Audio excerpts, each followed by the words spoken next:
D, yes. Do you hear that? It's the sound of Yankees fans.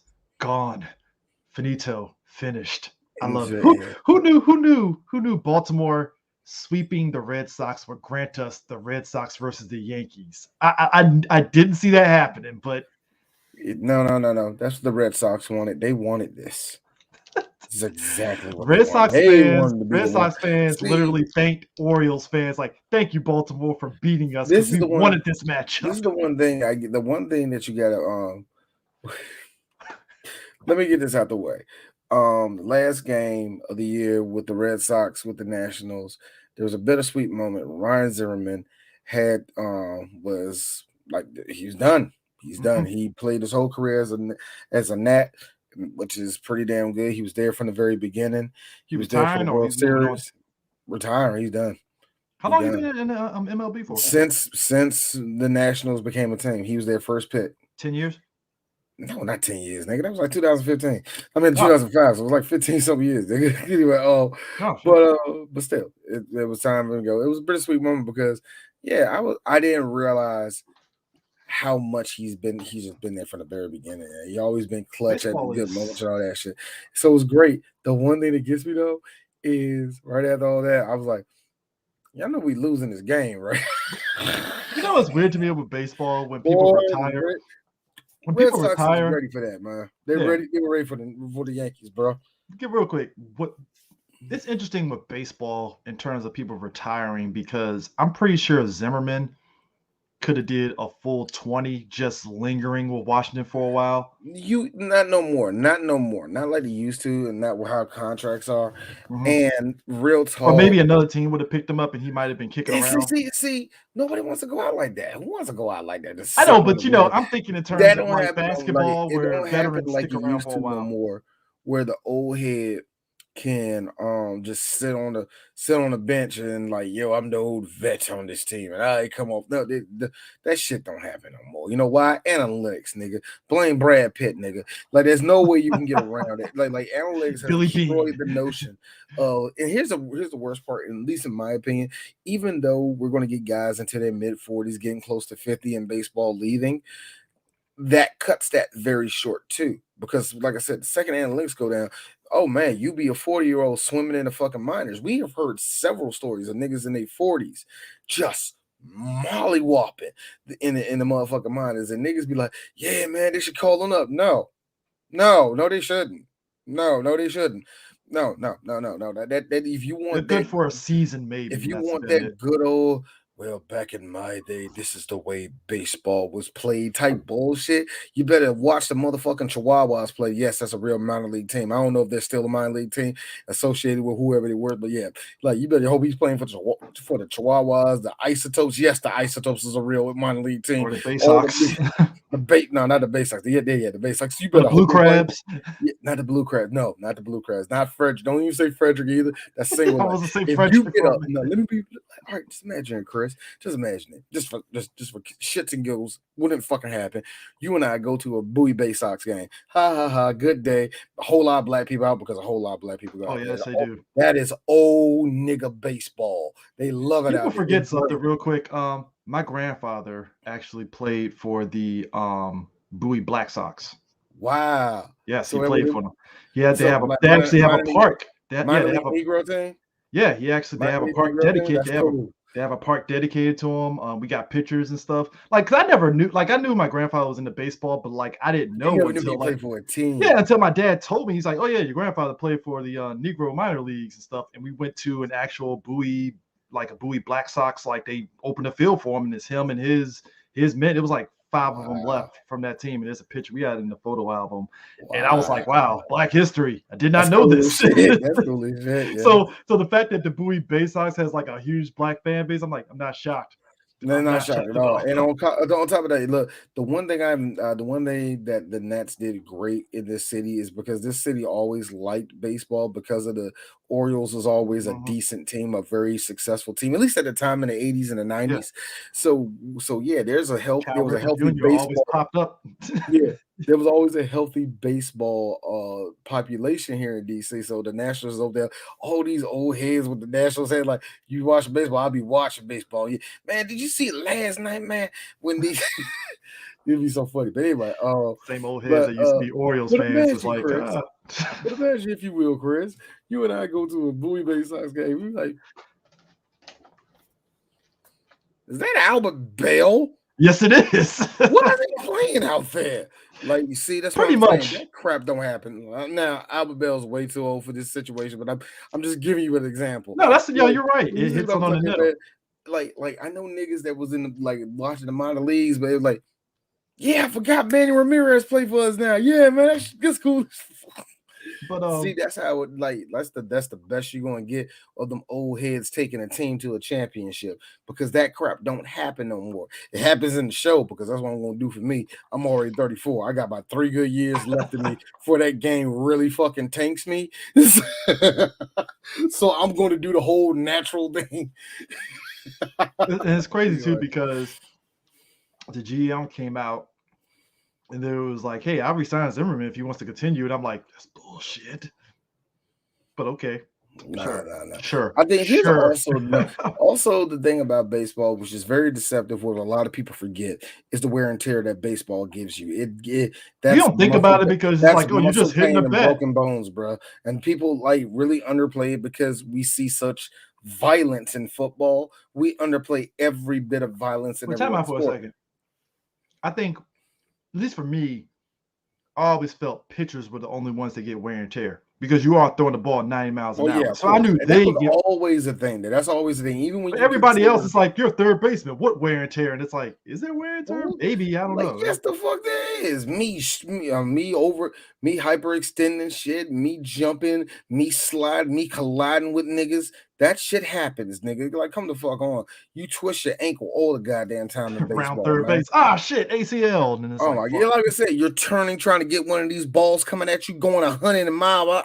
Yes, some of these bats. A lot of people forget this. These balls leave those bats going at 110. I'm not. Ground ball to the shin. You're expecting the third baseman to do this in time. Come on, bro. I see somebody get taken out for 2 weeks. He took a ground ball to the shin. And at first I'm bullshitting, like, man, it's just a ground ball to the shin. And my dad was like, you do realize them balls go like 80 miles an hour and they be skipping across the ground. You take it to the shin, you on the ground like, fuck. Oh, yeah. I thank God baseball has gotten so much better with niggas getting hit by the balls and shit. But yeah, you get clocked by a ball, you're still getting clocked. You know what I mean? That's still fucking happen. That's still, even if you got an elbow pad. I seen niggas got elbow pads get hit dead in the elbow pad. They're just, oh Jesus. Because yes, all that vibration in the end. Oh, nigga, come on. It still hurt a little bit. This is why I understand why batters get pissed off at the pitcher trying to ding them. It's like, oh, nah, nigga, you gotta die. Hell no, man. you die. Chris, you gotta think about it, man. When you have something coming at you at 100 miles per hour, and some of these batters using spider tack, it coming at you with a rotation that's unbelievable. Like, you see it coming at you, but it curves. I have seen freaking curves and sliders that sink so nicely, Chris, that when the batter swings it, they don't realize that the ball comes right past their knee. I mean, like an inch away from their knee. And I'm thinking to myself, they didn't even know that ball was going to spin. It's different in real life versus video games. That's it's different in a video game. Because you see it in a video game, like MLB The Show or whatever. Yeah, you're a video game character. To see it, you're like, oh, wow, that's a wild pitch. But like you said, imagine you're the batter. You don't notice it coming because you're like, oh, I got this. It's like this. Not only do you miss it, you look at the replay like, that shit could have hit me dead in my fucking knee if I didn't even swing. And I didn't even know that shit. The pitcher knew that shit. But look, the point is, like I said, people forget, like, you know, the first gruesome injury I seen in baseball, I'll never forget it. JT Snow was sliding in the dirt, sliding into home from he was playing. It was the Giants versus who? Ooh, who was the Giants playing? I don't remember. But I remember he slid into home and his whole foot was turned the other way. I will never forget that. I will never forget that. JT Snow, average as hell, JT Snow. And I say that because For some reason, I thought he was he was an all-star when I was a kid. I think he was average D anyway. But I remember that's the first gruesome injury I seen in baseball. So, like I said, because we see so much violence in football, we underplay like injuries in other sports like that, man, especially in baseball, because we see like, nigga, ain't nobody hitting you. Like, you know what I'm saying? Like you a catcher, man. Why? Like, you a catcher. What injury can you get? Swollen fucking knees, my nigga. What? Like, what are you talking about? Golly, man, I broke my finger. How, man? Because Max Scherzer want to throw it at my hand going at 140. God damn it. But Boston and New York had to be the funniest shit ever, because here's the funny part. Yankees fans went from excited, and by the sixth inning, their energy was gone. It was like, oh, Boston got us. Shout out to who was it? The Brewers? Was it the Brewers? Yeah. The Brewers. Shout out to them for sticking their hand. No, it wasn't the Brewers. Yeah. You sure it wasn't? Who beat the fucking Cardinals? Because I just saw the score. I just saw the fact that God finally brought the hammer of Damocles down on the Cardinals and they fucking lost. And I was just happy. Yeah, it was the Brewers, wasn't it? I'm lunching, man. Is that the other day? No, it was the Cardinals, man. The Cardinals beat the shit out them niggas, man. I'm lunching. Yeah. But anyway, speaking of which, the final, there was already Dodgers and Cardinals. The Dodgers. Like, and the Dodgers, like, come on, man. The Dodgers, they done lost. They got something to prove because they got a whole lot of money that they done spent, and these motherfuckers is really aiming for the top, aiming for it. But so, you know, man, but 6-2, bro. Nigga. Damn. Nigga. Oh, the White Sox already lost game 1 to the Houston Astros 6-1. Let me tell you something, man. Houston's probably the only is the team in the AL I don't want to see. I don't want to see them. They're a little bit too mad at everybody saying put it on the White Sox. No more. Oh man, look, I don't know, man. Devil Rays already up on the Red Sox, so it's like fuck. Hopefully, look. Here's the thing: I don't think the Devil Rays, even though I got them making the World Series, I don't think they got enough to make it. I don't think they got enough to make it, man. Tomorrow, that's when we get the Brewers versus the Braves, and the Dodgers versus the Giants. The Dodgers versus the Giants are going to be the big one because, you know, when you got a whole team full of veterans and niggas is trying to get that ring. Versus another force called, look, the best of the best money and Benjamins was thrown at these niggas. The Yankees were in the ring. We get in the ring, and this time y'all ain't gonna call it was the COVID year. Nah, we getting the ring, nigga. So that's the real interesting game. Is going to be against the Giants and the Dodgers, bro. But the Yankees is interesting with them is that I think the big thing for them losing is their pitcher. Mm-hmm. Because and you know what, I think Urinating Tree, thanks to him and stuff, I'm gaining more insight on the Yankees. Apparently the pitcher that the Yankees got, he's had issues with the previous team that he was on. I think it was the Astros. God, what fucking team was he on? Wait a minute, are you talking about Garrett Cole? Yeah, I think it might have been the Yankees pitcher. He had previous Garrett Cole. Yeah. That nigga went out like in the second inning, didn't he? Hold on. Did that nigga go out like in the second or third inning or something? Hold on, check. 2 innings, yeah. Yeah, he had issues. Yeah, he had issues big time. He's been having issues since they took the spot attack away from that nigga, man. He's been having issues since he left the fucking Astros. Everybody say that motherfucker was benefiting off the Bama's hitting the trash can. Mm-hmm. And do you want me to be honest with you? Yes and no, because he is still a good pitcher. But here's the thing. Something left him. When he left Houston, something left him. I knew it, and I knew it was going to show up again, but COVID happened last year, so I couldn't really judge on that. But this year, oh, yeah, man. He looked like he's also playing hurt, too. But whatever it was, man. But, when the Red Sox fucking players hit off of him a couple of times, I was like, oh, it's a done deal. God, man. But yeah, I was definitely happy about that. I was like, oh, Red Sox are gone. Thank you. The Yankees are done. Thank you. I appreciate that. Now we don't have to hear from a whole bunch of Yankee fans, yada, yada, yada, 29's coming and shit like that. You know, that crap. Getting into NASCAR real quick. Bubba on the Talladega. A nigga named Bubba. Nigga named Bubba won the Talladega. Now, yes, most people might sit there and say, well, it was a rain delay. Who fucking cares? Nigga won fucking Talladega. Well, That's all here's that the matters to thing. me. Here's the thing. I have seen like now. Here's the thing because I'm not into NASCAR too much. I don't know how the I'm looking up the points right now. Who's winning the championship so far? But what really gets me is that people are really reaching for that shit. See, when I'm looking at F1, when there's a rain delay, nobody makes excuses. That makes the race better. Like again, NASCAR's a little bit different. I've seen it rain in NASCAR. It's fun. Still, fuck you. But Yeah. but even to say that, and a lot of people, and I was seeing this all through the comment section, they kept on calling the Mickey Mouse win. And everybody's like, "Are you fucking kidding me?" Nah, man. He's like, nah, this is a Mickey Mouse win. He cheated. People say he cheated, which cool. Well, I guess NASCAR's finally happy they got one for him. Which I'm like, white folk, and it was so funny. One analyst from NASCAR, I actually looked it up all that day when it happened. He wrote up, he said, I called it. And somebody said, you ain't call shit. He said, yes, the fuck I did. Look it up. He brought up the old tweet. He said, I'm gonna say it right now. He's gonna podium in Daytona and he's gonna win Talladega. Second place in Daytona, first place in Talladega. I was like, yeah, Bubba was gearing up for this crap anyway.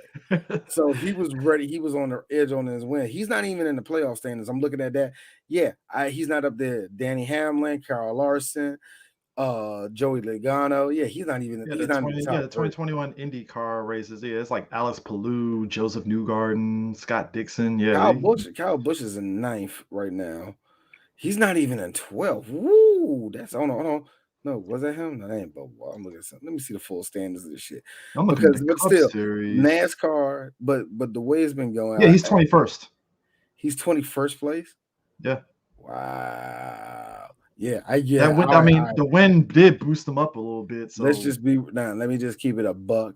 Yeah, I get your feeling. It was like that nigga always in the back, man. Okay, cool. You got one, nigga.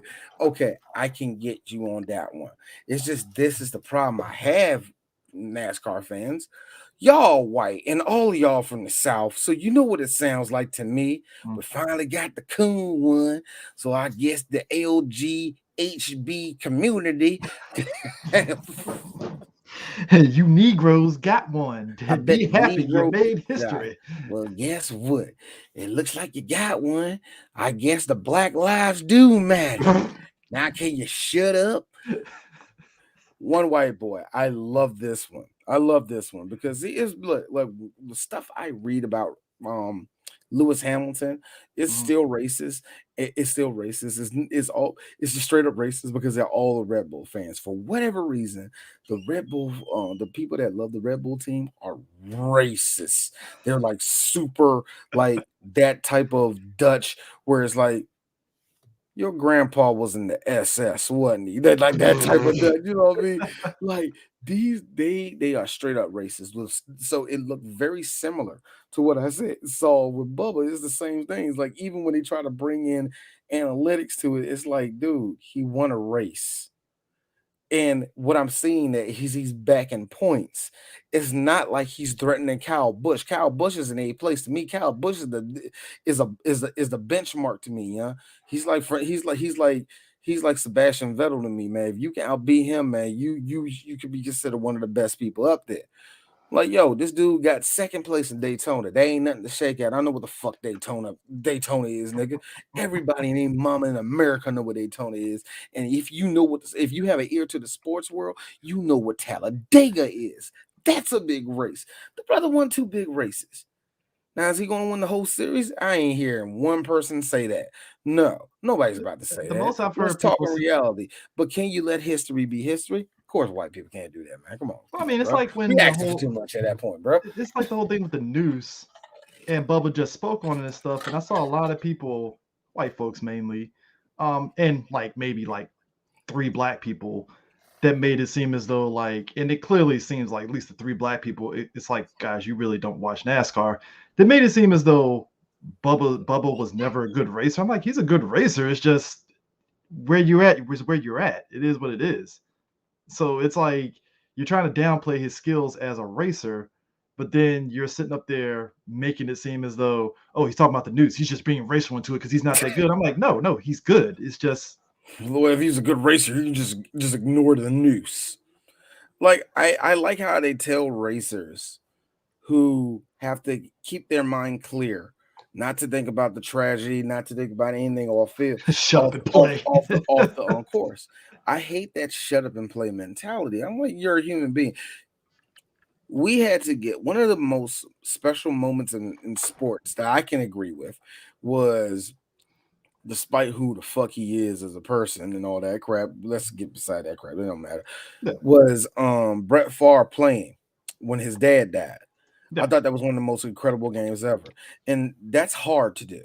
It's hard to do when somebody, a loved one or somebody close to you is gone, or somebody that meant something to you has left you, and you got to play. You have to play. Yeah. And you're left to sitting there like, and they did this whole thing for Brett Favre. Oh, it was so special. Oh, it was this. Oh, it was that. The second the Negro gets that for 2.5 seconds, he starts crying. Move on. We're tired of that. Oh, this history. Nobody gives a crap. Oh, whatever. He won one. So what? He's the second one. It ain't like he's the first one to win. I like that one. That's the one that got me. And I was like, thank you, racist white person. I was asking myself, was he the first one? I was just asking totally asking for that. Like, come on. Thank you. Like, thank you for that, racist white person. I'm just an ignorant black man that didn't know nothing about this sport like that. But I was like, but Bubba winning is huge, man. I'm glad it happened to him this year. Oh, he's happy. He was giddy as shit. He was like, I don't get, like, it was like, and I like Bubba's approach. He's like, yeah, I'm not letting these motherfuckers diminish my fucking win. I'm taking this shit. Kiss my ass. You got to. You won on a nigga. That's a huge course. It's Talladega. That's like the famous, Talladega, bro. That's Talladega, dude. One of the most like the one, like I said, a little bit I know about NASCAR. That's one of the most nut grindingest courses out there, man. That's big dog that's shit. That's NASCAR's WrestleMania, damn near. I don't think it's WrestleMania. I don't think that. I don't know if they see. I only have it. I'm not qualified to say which is which. Yeah. I really ain't. I mean, it is one of the. I know Talladega, Charlotte, Daytona, Vegas. Now I don't know what Vegas is. Daytona and Talladega is like it too. Yeah, I mean, Daytona does have multiple video games based off of it, so I would say it's one of the bigger. It's Daytona, bro. I know what nigga. It's a Daytona 500, nigga. I know that is Daytona 500. That was the final race of Days of Thunder. So yeah, it's pretty big, very big. Yeah. I don't like. See, I hate the fact that NASCAR's website is not helping a nigga like me. You wanna know why? It's like the fucking national treasure. It's like, hey, these Negroes are gonna have to decipher this shit. You ain't gonna like their last races at the Phoenix Raceway. That's championship series. The Xfinity 500 is going to be at the Martinsville Speedway. That's another big one. I know about the Martinsville. I've been to Martinsville. Oh, you have been? Cool. Yes, one time. Hollywood Casino is going to be at Kansas City Kansas Speedway. Auto Trader Eco Park Automotive 500. That's going to be in Texas. The crazy part is a lot of these speedways, right? You think about like football stadiums, right? You know how a lot of football, especially in this area, you see the football stadiums. You can see them. My favorite. You get something like my favorite one. Yeah, Bristol. I forgot about Bristol. Oh yeah, Bristol. Yeah, I forgot about that one. Like you know how NFL stadiums, at least in this area, they're off like a major highway, right? But I know it's about NASCAR raceways. They're off not the beaten path, but it's like you have to get on this road to get to this road, and then boom, it's right there. Yeah, it's like right there. Yeah, it's like because like Daytona, at least Talladega, for where I know it's at. If you look at it on the map, it's like, well, it's not near no major highway. It's just probably signs that point you over there. That's about it. In the cut. I know Bristol's in the cut. Yeah, it is. I know that's in the cut. Martinsville is in the cut too. It is. I bet it is. Like it's still like I always say this about all the raceways. Same with golf courses. Golf courses be in the fucking cut. You know what? They have to be, in my opinion. No, they got to be on pristine land. That was obviously fought on during the Civil War because it's so flat. Especially in North Carolina, like there's a PGA golf course down South Carolina. All through South Carolina. What is it, Martin's Head? Hilton Head. Hilton Head. Like down where my great grandparents live in Robbins, North Carolina. There's a golf course down the street from now. Robbins is like small town as it gets. Gas station shuts down at 3 p.m. You know, they got a Dollar Tree in the main town area, but everything shuts down at like 6. 6 is the latest. 6 is latest shit for them, right? There's a PGA-esque golf course down the street from them that's off in the cut. And I'm like, well, look where we're at. We're in fucking farmland area. No shit to have a golf course over here. And I remember my uncles, every time we had family reunions, we can go golf. And I was like, where you going golfing at? Oh, it's a golf course down the street. Oh. Yeah, that shit is bad, man. Yeah, back in the day, they didn't use letters on this.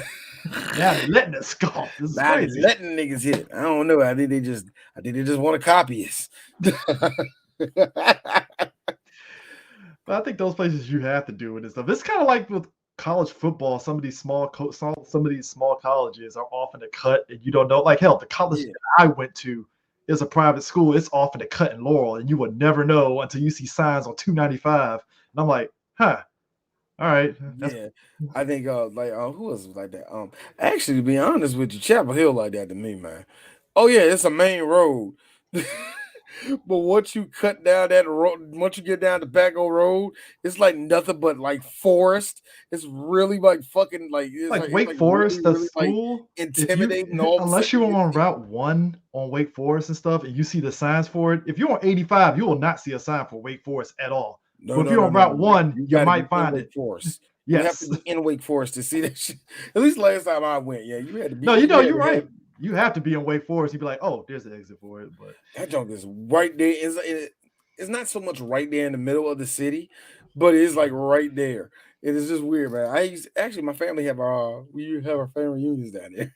Anyway, so NBA real quick. Who knew? I said it before. Capitalism is going to get these players to sit there and get vaccinated. Who knew Andrew Wiggins, I'm pretty sure his agent crunched the numbers and was like, hey, dog, you might want to go ahead and get vaccinated because you can't afford to just say, I'm not getting vaccinated, spreading all this. I hated his whole demeanor. It felt like he was forced to do something. Like, it really feels like him doing that was the equivalent of like he was gonna be like some Black Mirror shit after he did that press conference. He's like, well, I guess it's all right. Then like in 12 o'clock, guys and black man's coming in. I swear to God, I think his agent questioned up. He acted like his life was over. Like, it's like no, his agent told him when you conform. It's like, hey, dog, your agent told you, hey, just like the NFL, the NBA, it's like, hey, if you unvaccinated, you ain't getting paid, dog. And his agent crunched numbers was like, hey, yeah, you're gonna be broke if you don't play, so might go ahead and get vaccinated. Because here's the thing, as simple as that for a lot of these players. The one thing that kills me is when they went to LeBron, when LeBron was like a bunch of people. It's not my place to tell them what to do, which I'm like, all right, cool, but you were pretty outspoken on the other stuff. No, that's what like, stick me. Come on, let's do it. You done? Wow, that was actually painless. Thank you very much. It's just like, my thing was this. It's like, for all the outspoken stuff LeBron was for, and even Draymond, I'm not gonna say I felt some way, but it was like, all right, cool. I guess, yeah, it's not your right to tell people what to do, but like, it used to be a time where you just call somebody stupid for doing something. Well, I don't know. I don't know. That's just me. You know? Like, see, here's the thing. As much as it's really easy for one of us who don't have regular relations with almost all 200 and something players in that league, like especially Draymond, especially LeBron. Yeah. You don't know the optics, right? Like put it this way, Chris. LeBron called Draymond stupid, and it's like, oh shit, like, you know. Put it this way: if out of the 8 people you know, and this is just 8, nigga, if 8 people you know, if 2 of them were cheating on their spouses, and you called them out for it in the huddle of the group, you know that was going to change the whole complexity of everything around there. So true. you let laying dogs lie. You let laying dogs lie on that one, yeah. So in some cases, I believe if it's beneficial for the NBA to have some solidarity on an issue like that, they should in a way, and I think they should. I think there should be a group of players that's like very, very pro get vaccinated. There should be. I But just hate the dancing around from it. I think that's what's that's pissing what's me off, yeah, and the what's dancing around really is what kills causing me. that, in my opinion, is a lot of just the putting the mic in your face. What do you think about that, Bradley Bill? You didn't take a test, so what are you going to do? Like, it's always like Like, can we get to the players and what they I'm think like, about yo, certain things? I Like, feel bad for some of these dudes because some of these dudes, like, I don't give a fuck. Like, I really don't. I really don't. You know how many unvaccinated people I touch and say hi to, nigga? I'm tired. Like, look. I said I don't think about it half the time. But on some real shit, you know, do you really want a mic in your face telling like say the word what you are? Like, I get the pressure of that, and half these niggas just want to dribble goddamn basketball. Some of these niggas is like, look, bruh, the Nets is already telling me I ain't gonna be on this team next year. So I'm trying to set myself up. Hopefully I can go down to Atlanta and be my cousin.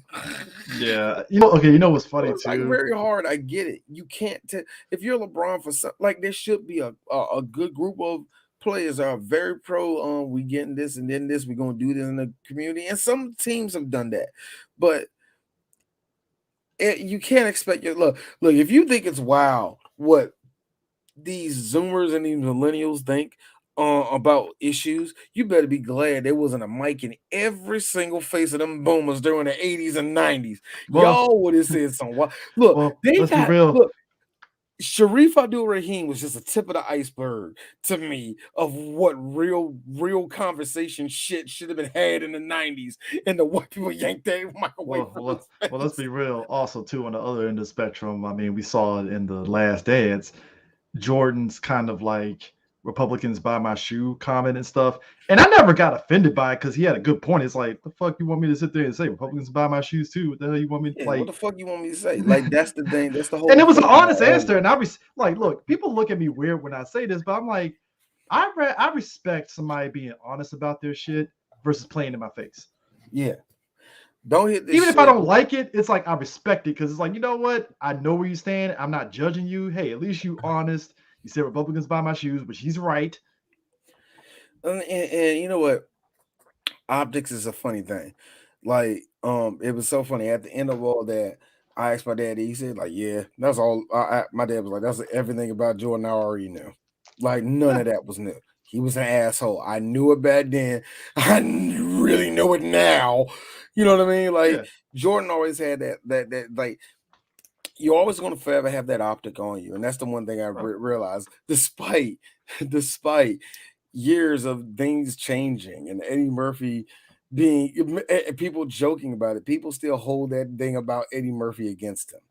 Mm-hmm. They still hold that back that he was in a room. He was in the not in a room in the car with a transgender woman. Like the one joke I hear about it, that everybody says, it's like, well, what about Eddie Murphy with the transvestite? And he had a lovely time. But they're gonna have that stigma, that image about them, and they're always gonna have that. And some of these players have already put it out there. There's some wacky ass niggas in the NBA. So, like, yo, come on, man. Some of y'all really need a paycheck, man. Y'all need to just shut up. Keep it moving. Get the damn shot, bro. You know how many shots we give you? You know we got you doing some experimental shit that can fuck up your liver right now. Do you know that the PEDs that we're giving you, they're not technically PEDs yet. You do know that those things, we don't know what they can do to your body later on in life, but you're gonna put it in your body anyway because you can play right now, right? Take the Mm-hmm. goddamn COVID test. That's how I feel about it. That's how I feel about it. There's so much crap that we are putting in our bodies, especially these athletes, that I think can really legit hurt them later on in life. They're not thinking about it because they can start on Sunday, or they can play for the next 2 or 3 years, or this steroid can get their comeback. You put that in your body, but you won't put in a COVID test. I Yeah. mean, COVID vaccine. Really, my dude? Really? Some of y'all are taking experimental steroids right now that probably get you banned from the league. You're going to put them in. COVID shots too far. Yeah. That's Russian, nigga. Like, get the fuck out of my face, bro. Like, that's how I feel. Yeah. That's it. You know what? We're gonna do WWE now because I don't want to wait to the end. So the WWE draft happened and stuff. Some interesting picks happened. I wanted to highlight a couple of things because it ties into the new era of NXT and stuff right now, right? Yeah. So, Hit Row is getting pushed to the main roster, and that kind of it struck a lot of us kind of like strange, considering like what's his face, who's the North American champion, Swerve. I was like, all right, Swerve. I can understand Swerve because we know him, and it's like, all right, I can see it. Yeah, he's been out there for a while. But it's the other three that I'm like, it's not the fact that I'm not. They're going to be sparing. They're going to be in sparingly. Okay, that's the best I'm way hoping, I can tell you. They're going to be in the run-ins and all the rest of that shit. I don't think it is going to be interesting. Like promo wise, they can do it. The talking wise, I can see them doing the whole hey, we're shit talking. That works, but it's just the wrestling angle. It's like, I can't tell you nothing. Especially what's her face. I'm like, she ain't really doing good right now. All of them still need some time, man. Still a little green. I expect this. I expect anything with them, they're going to be floating between the main roster and NXT for a little bit.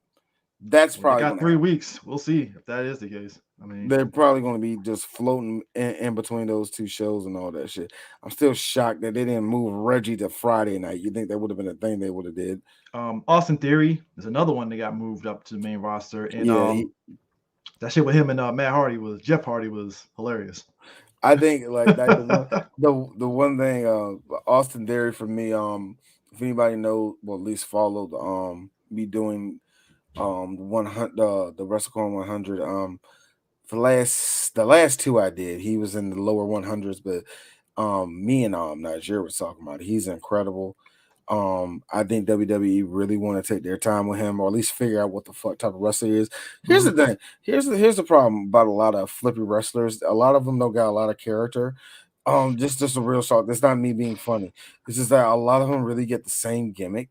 Ricochet. So not even Ricochet, man. Ricochet was a little bit different. Ricochet can do shit that everybody else can't. The problem is we can't pair you up with everybody. But anyway, that's a different thing. That's a whole different story. The point is, even with those flippy wrestlers, that's their main problem. Like, what can we do? What's your edge? What makes you different from flippy wrestler number two? That's what it really boils down to. That's not being funny. That's not being rigid. That's being rigid WWE style, but that's how it is. And at the end, but you see that same problem when you look at everybody else. It's like, yeah, you can watch that same match a billion times, but at the end of the day, what more is it? Well, how does it make him a better wrestler? Here's the thing that I refuse to accept because I fucking hate him. Like everybody loved Will Ospreay against Ricochet. I'm like, what has he done better since then? Will what has he done more? You have to do more than just do 100,000 flips and not sell. It has to be more than that. And that's why I think they've been taking time with Austin Theory, trying to at least figure out what the fuck they're gonna do with his character. I hope he works, man. I like Austin. Man. Other than Vader giving so much shit to Will Ospreay because Will Ospreay didn't want to, put over Vader or whatever and shit. I forgot what the backstory was, but basically it was supposed to be like Vader and Will Ospreay were supposed to wrestle at one point, and Ospreay was being a dick towards Vader and shit. Vader? Yeah, Vader. Look up the story. You're not talking about Shawn Michaels. You're talking about Big Van Vader. Vader versus Ospreay. Look it up. Because it was like Vader. Hold up. Wait a minute. I think I vaguely remember something like that. Yep. Revolution Pro Uprising. And what was the story about that? There was like 2016. 2016. Wow. Golly, that was a wild year in wrestling. Holy shit. But what was it? Like I said, what was the story behind it? Oh, so basically, he had a contract and it wasn't fulfilled, and Will Ospreay was being a dick about it, and it ended up culminating into both Ospreay and Vader actually wrestling, and Vader beat Ospreay and shit because of that shit.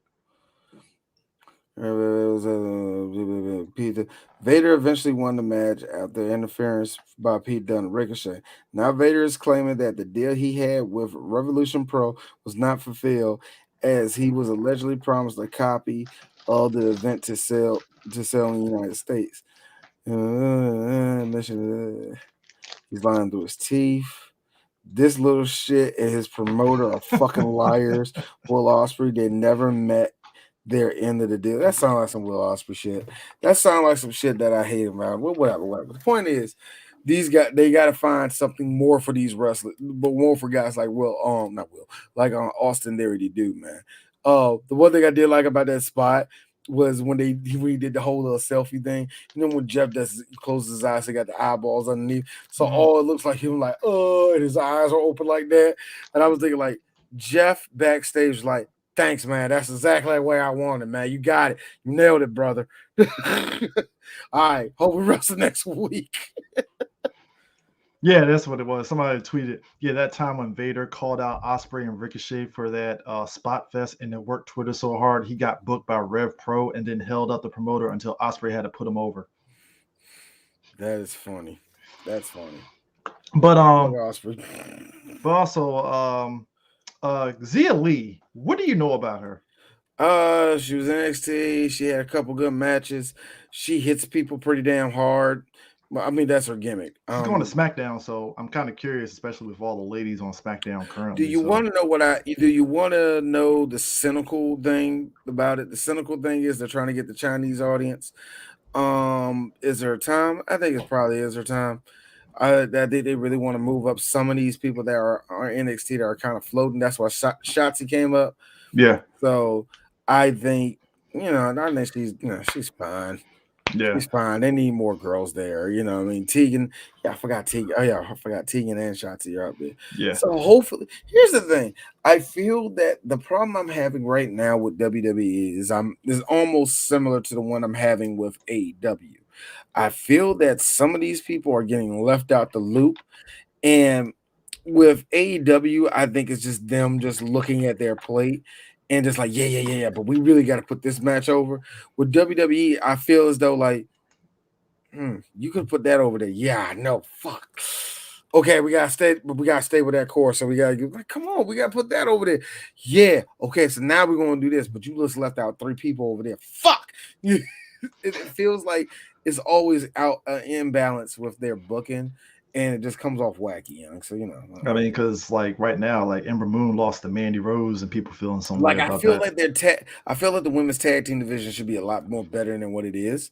Like it's I feel decent like in NXT for right now, but yeah, like that's what I'm saying. I feel like period, man. I feel like all of their tag teams right now could be doing so much more, and it's not so much that they ain't got nothing to do. It's just they ain't got a lot of heat between a lot of these outside of New Day and Hurt Business. You know what I mean? That sucks up a lot of the draw for the tag team belt. Which is ironic because you got Carrillo and Garza. They're fucking dope ass tag team. They're nice. Don't you like them? Man, see. They're on SmackDown, so I'm like, oh man, shit, we can get some of them against the Usos. Cousins are wrestling with each other, man. I like it. I like them. But that's what I'm saying. I feel like they're really trying to find a balance because there is it's kind of funny. WWE was in their right of getting rid of the people they had to get rid of in so many words, and they was trimming the fat. Yeah. They had to trim the fat of the show because it was just it's still. Here's the funny thing. I tell this to everybody. Despite them getting cutting those people, they still feel too bulky. The whole roster feels still too bulky, and and I still feel that they're going to probably cut more people eventually. But even then, I think it's going to be more on the developmental side than it is going to be on the main roster. But AEW to do the same thing because you know what's going to happen. I don't know what AEW is going to do because every time I look at their roster, it gets bigger and some more people get cut. So I don't know. That's the thing. It's like I haven't lost track of who's still there. Actually, I'm going to do that right now. I haven't heard anybody really getting cut from AEW. That's the crazy part. Cut, more so just not wrestling. Let's put it that way. Unless they put wrestling on AEW Dark. That's the only thing I can think of. A lot of people wrestling. Because Swole was doing that for a while until just recently. Apparently, they're going to get Swole versus Jade Cargill, which I'm like, well, that was a long time coming. Like, whatever and stuff. And also, AEW introduced the TBS belt, which is pretty much a big ass roster. Their roster reminds me of that's a lot of women that are not being used in Dia's opinion, but whatever. Backstage personnel. They ain't got the people that they got signed or waiting in the wings on here. Don't they have some wrestlers that are indie wrestlers? I call bullshit. She's still on the roster. Who? Well, I think I see her. Don't they have some wrestlers that are like indie wrestlers and they occasionally work for AEW, but they're not really on the roster? I ain't see Leva in a minute. I saw some Serena the other night. I saw Allie the other night too. And like some of these, like this is so funny. It's like they're using people, but it feels like this whole roster feels very bulky itself. Yeah. It kind of does. Yeah, good lord, it does kind of feel kind of big, but I don't know. It's not split. It's like this. I think where it is like the stage of where they're at. It does feel like it's a little bit too big. 3 years. I'm like, look, 3 years. Coming Despite up on 3 years. all, that's what I'm saying. Despite all the success in 3 years, I still feel like that's a bulky fucking roster that y'all really don't take care of like that. I'm going to get into it more because I want to watch all the matches. But all these going to say is this because I watched it. Tanahashi losing to Chase Owens is one of the stupidest things I've ever seen in wrestling. Let me make it very clear. I don't think people understand how much I adore New Japan Pro Wrestling. Let me be real. New Japan Pro Wrestling to me is the granddaddy of wrestling. That if you want to know what wrestling is, you want to know what real wrestling is. Like that's what it is to me. Like here's the thing. I understand Tanahashi is getting to the point where he has to put over people. He has to. But him? I don't see John Cena putting over certain niggas for a reason. Look, everybody got mad when John wouldn't put over Alex Riley. Maybe John was in this fucking right of saying, no, I'm not putting that nigga over. Like maybe everybody say no. Everybody say no, John's in the wrong. John's in the wrong. Imagine, if you will, John Cena, I'm going to say 2018. Let's say John Cena during his U.S. title run. Out of nowhere, Alex Riley runs his ass over. I'm gonna give you hold on. For some of you, I'm gonna give him the juice. Remember that weird little moment in NXT where he was making a comeback? Remember that moment? Mm-hmm. That high versus John Cena during the United States title defense where he was rolling over everybody. Imagine that version of John Cena. I still feel that's a little bit too hot for him. Well, whatever. It don't fucking matter. It's John Cena. I mean, it's kind of losing to that version of Alex Riley. You would say hell no. So imagine Tanahashi, Hiroshi Tanahashi, one of the greatest wrestlers, period, losing, and not even in a fun way of losing, just in a way of losing. Crazy. Like, as a okay, D, be nice about him. Chase, I didn't realize that. No, that's me. Well, Chase, I could say this. You are a copy of every white wrestler that ever been in New Japan since 2015. No, that's wrong, too. Very wrong. Hey, at least they gave you the V trigger. There you go. That's all I can give him. That's all I can give him. He is not. I don't like him. I never liked him. Of all their young lions and all, I'm waiting for Finley to really stretch out. I mean, I'm glad he's getting TV time and stuff like that. But I'm shocked Dave Finley ain't doing nothing. Maybe he ain't good enough, D. You know what? Maybe he ain't. But they gave Chase Owens, Tanahashi. Yeah. You gave Chase Owens. This is not the Chris, and hear me now. And you saw the reaction from all the heads, all the New Japan heads on Wrestle Corner. This ain't when Switchblade beat what's the name, man? No, Okada. This ain't when Switchblade beat Okada. This ain't when Switchblade did all. No, we knew that he was going to get some of the juice, and we was like, okay, Jay, cool. And some niggas on it from day one. You remember that? You remember what I said? You remember what I said? I said, okay, Jay, today is January. I want to see where you at by the G1. And guess what? I said, stepped up. I don't see none of this. I see none of it in Chase. Chase, real talk, dog. You are benefiting off of a weak roster right now. I love you, New Japan. All of y'all weak. It's been going down. I'm with my boy Rob. It's been going downhill since Kenta showed up.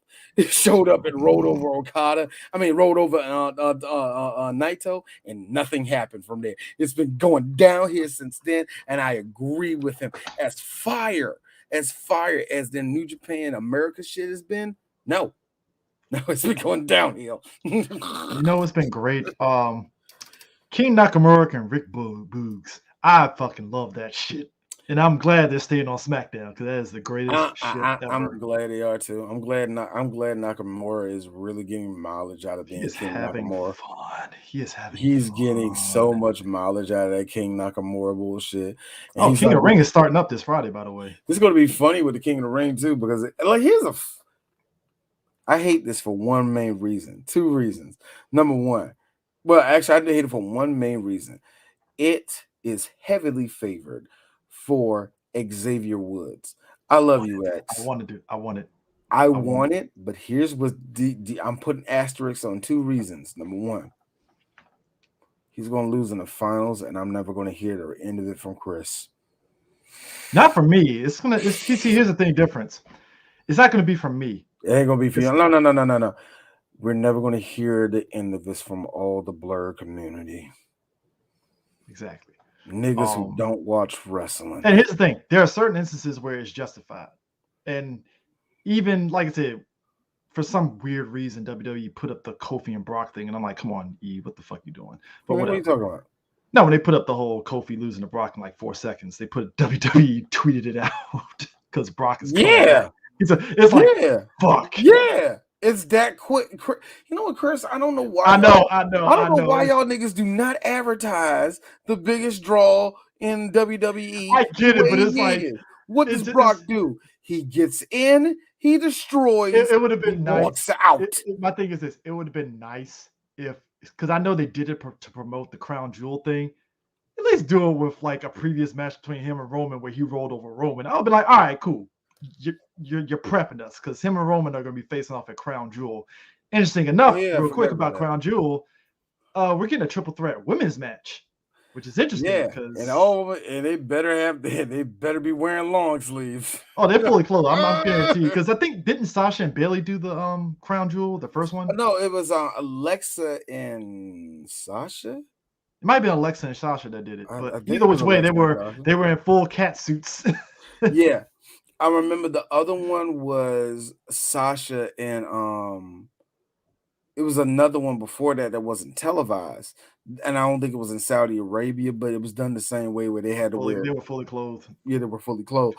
I think it was Sasha. I think that one was Sasha and Bailey. Yeah, Sasha Bailey. Yeah, because it was a picture. I think one of them, but I'm not really sure. Don't cap. But I know Sasha was a part of it. I know that. Yeah, one of them tweeted a picture and they were in full cat suits. That was Sasha. I remember that one. Yeah, but I think that one that might have been Alexa also. I don't know. I just don't remember. Interesting triple match. But anyways, going back to that though, if they're gonna have Xavier win, because like I said, I like that Xavier's really like king me, crown me, it's like, all right, and then it gets make it hard. That's all I ask. Just make it hard for him. I don't, because that's gonna make it hurt all the more when he loses. But the problem I also have is with him winning. Why, D? Because I swear to God, if this nigga beats Drew McIntyre, I'm going to be raising my eyebrow like, how? Well, Brock beat Kofi. Brock is 380 pounds, and Kofi is technically the size of a French fry. What the fuck did you think was going to happen? So my thing is this: like what? You would have to pull. It would have to be some shenanigans, like freaking Drew McIntyre hurts his leg or something, and he figures something out or something. That. It's gonna be something weird. Or hey, if you really want to blow it up, have Nakamura versus fucking Xavier. That'll really fucking. You want to know what I do? You know what I do, D? Wait, what would you do, D?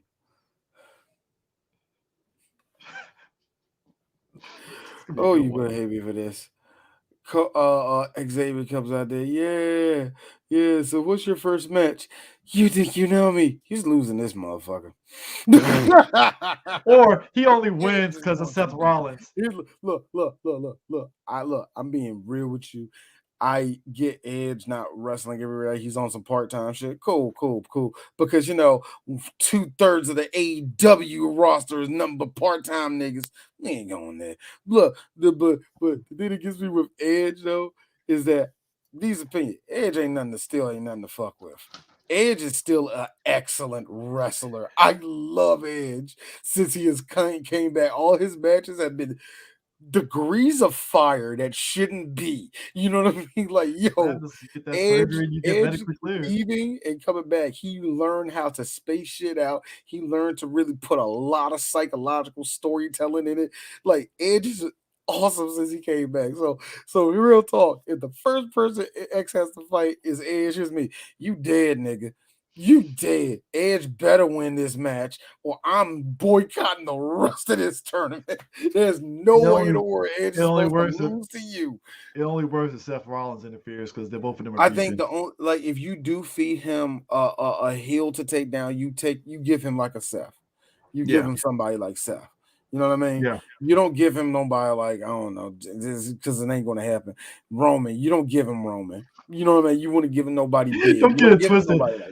I did get a good laugh in that triple in the tag match and shit from last week in Monday Night Raw, where Xavier got some good hits on Roman and he sold the shit out of them fucking super kicks. I was like, God damn! I'm like, all right, he gave Xavier hope, and then all of a sudden, spear. Well, never mind.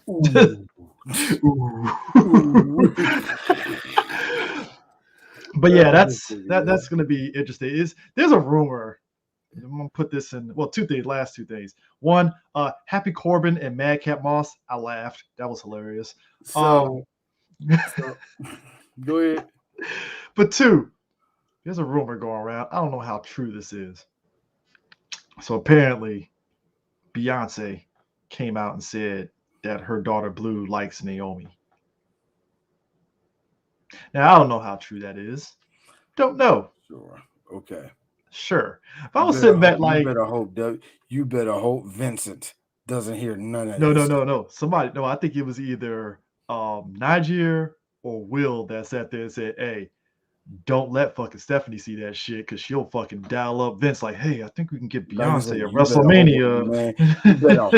You better hope that thing don't crosses a McMahon's face, nigga. Beyonce be headline WrestleMania next year, and it's in Dallas too next year. Shit. Woo! You know how? Yo, look, real talk. You know how many Bayhive chicks will go to a WrestleMania to see just Beyonce? Them tickets will be like sold out quick.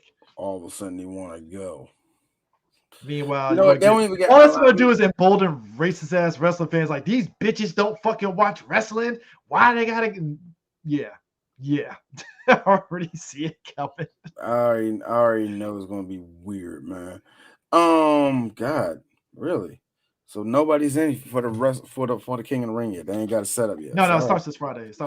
They haven't, so I think it's gonna be a surprise and stuff. So but anyways, college football, D. Maryland got an eye opening of what the Big Ten is gonna be about, and they got their head cracked open by Iowa Friday night. And this is what happens when you don't take care of the ball, because they were up 14-3 at one point. Yep. And then Tua threw 5 interceptions, and Iowa proceeded to cash in on those interceptions by scoring touchdowns. And I was like, yep, that's what happens when you don't take care of the ball, Tua. You force throws and...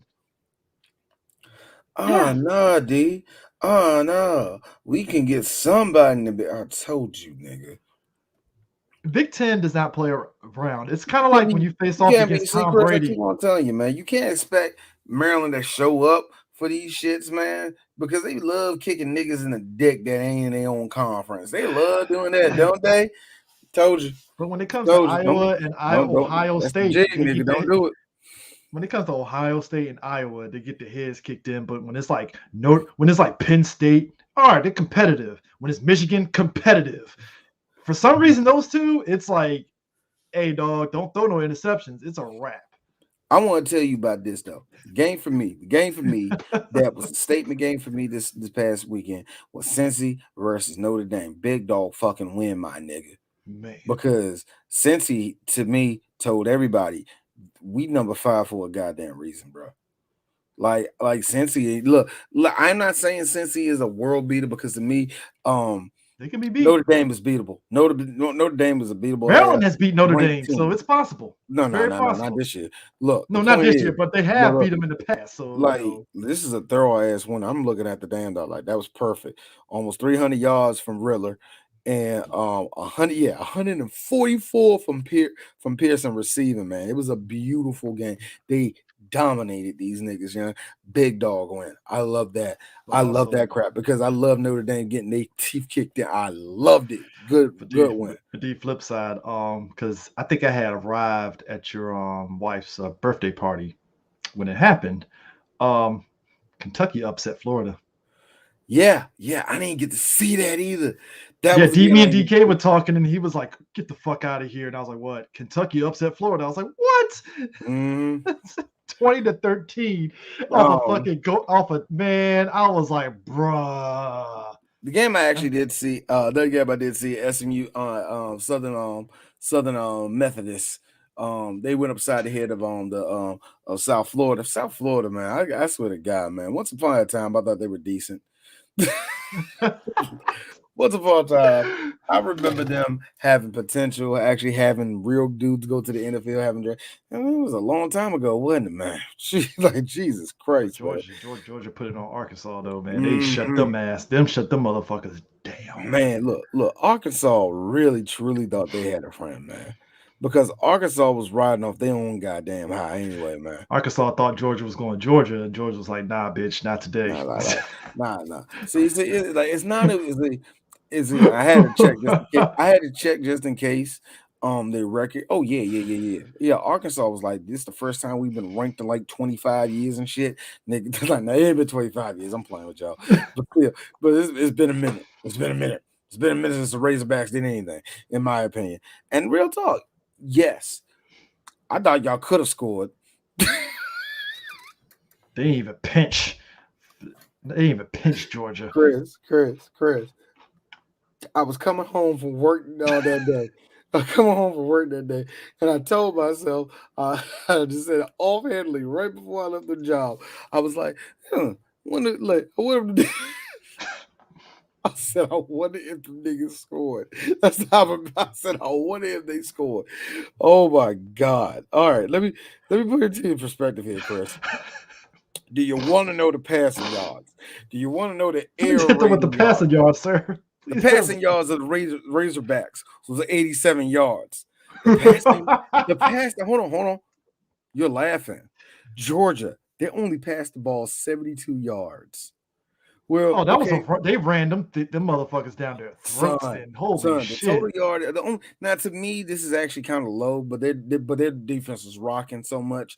But to me, this is kind of interesting. They didn't break 400 yards total offense on these motherfuckers. Yeah, the Razorbacks didn't even get 200 yards of any yards of yardage.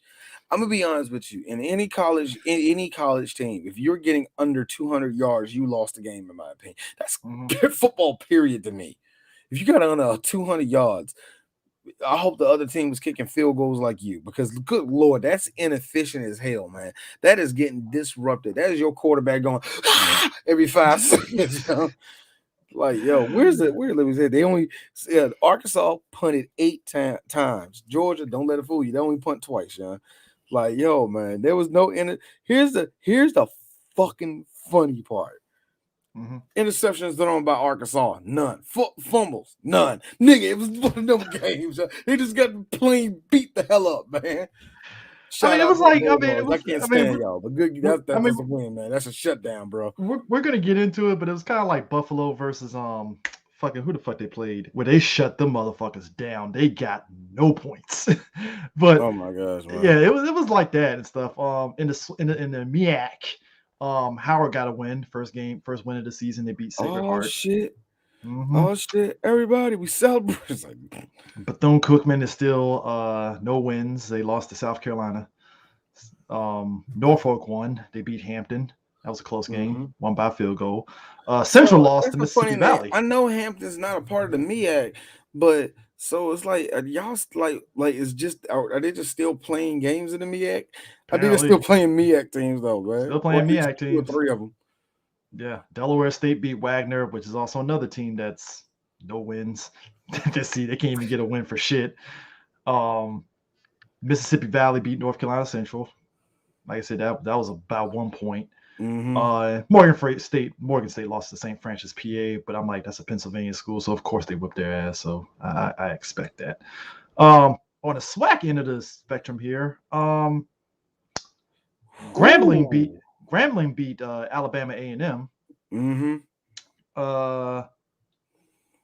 Because South Carolina isn't. South Carolina, Bethune, they're SWAC. So far, leading in the SWAC, at least overall, overall, the best team in the SWAC right now is Prairie View in the West. In the East, it's Jackson State. Conference games just started for everybody, but so far, Prairie View has Prairie View has had 3 games and they're 3-0 in the conference.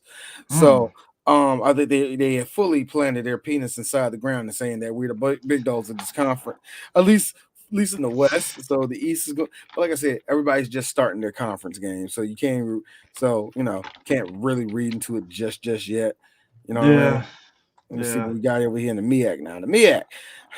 Meanwhile, in the MEAC, no conference games are starting in the MEAC yet. Norfolk State is still 3-2. Delaware must have heard me. Y'all niggas is 2-3. Let me fucking find out. Anyway, Central is 2-3. South Carolina State is 1-3. Howard is 1-4, and Morgan State. They're my niggas. Bring it up the red. At 4-0. So, I just interesting enough. Can I get the standings right now? Because I got to do this because I feel it's our duty to talk about the CIAA standings real quick. Yeah, I just ran to them too. So Fayetteville is number 1. They're 3-0. Followed by Bowie State. Oh no, hold on. They 2 or they 3-0 because I got 2-0 in the conference and 1. Fayetteville is 3-0 in the conference. Oh, so they must have won. They must have. Wow. When did these come out? Hey Chris, I'm on the CIAA.com. Oh, see, this is ESPN. God, if you got an updated version, this website doesn't. No, this is ESPN. Black folk. Yeah, black folk. Yeah. Black folk. Black folk. Because Bowie State is overall 4-1, but they're 2-0 in the conference. Fayetteville is 3-1, but they're 3-0 in the conference. So you got the Chowan Hawks. They're followed up from Bowie, behind Bowie. Same with the Shaw Bears. And then you got Elizabeth State, and then everybody else is St. Augustine, Winston-Salem, Livingston, Virginia State, and Virginia Union. They're all kind of like 1-1. All 0. No. I'm looking at Virginia State, and Virginia Union. They're 1-1 in the conference and 2-3 overall. So. No, look at the South, though, man. Look at that. Is that Augustine? Who else is that? Augustine is 0-3. Johnson C. Smith is 0-4. Winston-Salem Rams are 0-4. And Livingston Blue Bears is 0-5. And the Lincoln PA Lions are 0-5. I didn't know that Livingston had a football team. Well, now you know, D. Now you know. Chris, they got a football team. Hold on, where's Livingston Blue Bears? No, I thought Livingston was like a real small black college that didn't have like sports. No, I'm dead serious. I'm not even trying to be Salisbury, North Carolina. Where is Salisbury, North Carolina? Salisbury it's by the fucking coast, nigga. Look, the point is. No, it's not by the coast. It's like smack dab in the middle of North Carolina. Where by?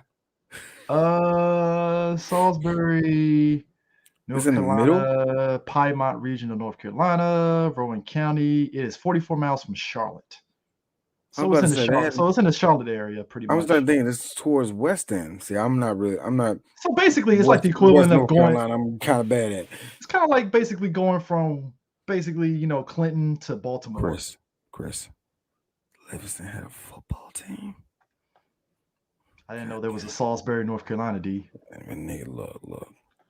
Also, obviously, the CIAA got like 8 badass teams. I talk shit about Delaware State, so it seems that this conference like really got. They only really got 4 good teams. It's Bowie, Fayetteville, Chowan, and Shaw. Those are the 4 teams right there that are like ruling the roost. Everybody else is vying. Chris, help me on this. I don't know what Chowan is. What the hell is Chowan? Chowan Hawks. Chowan University is in Murfreesboro, North Carolina.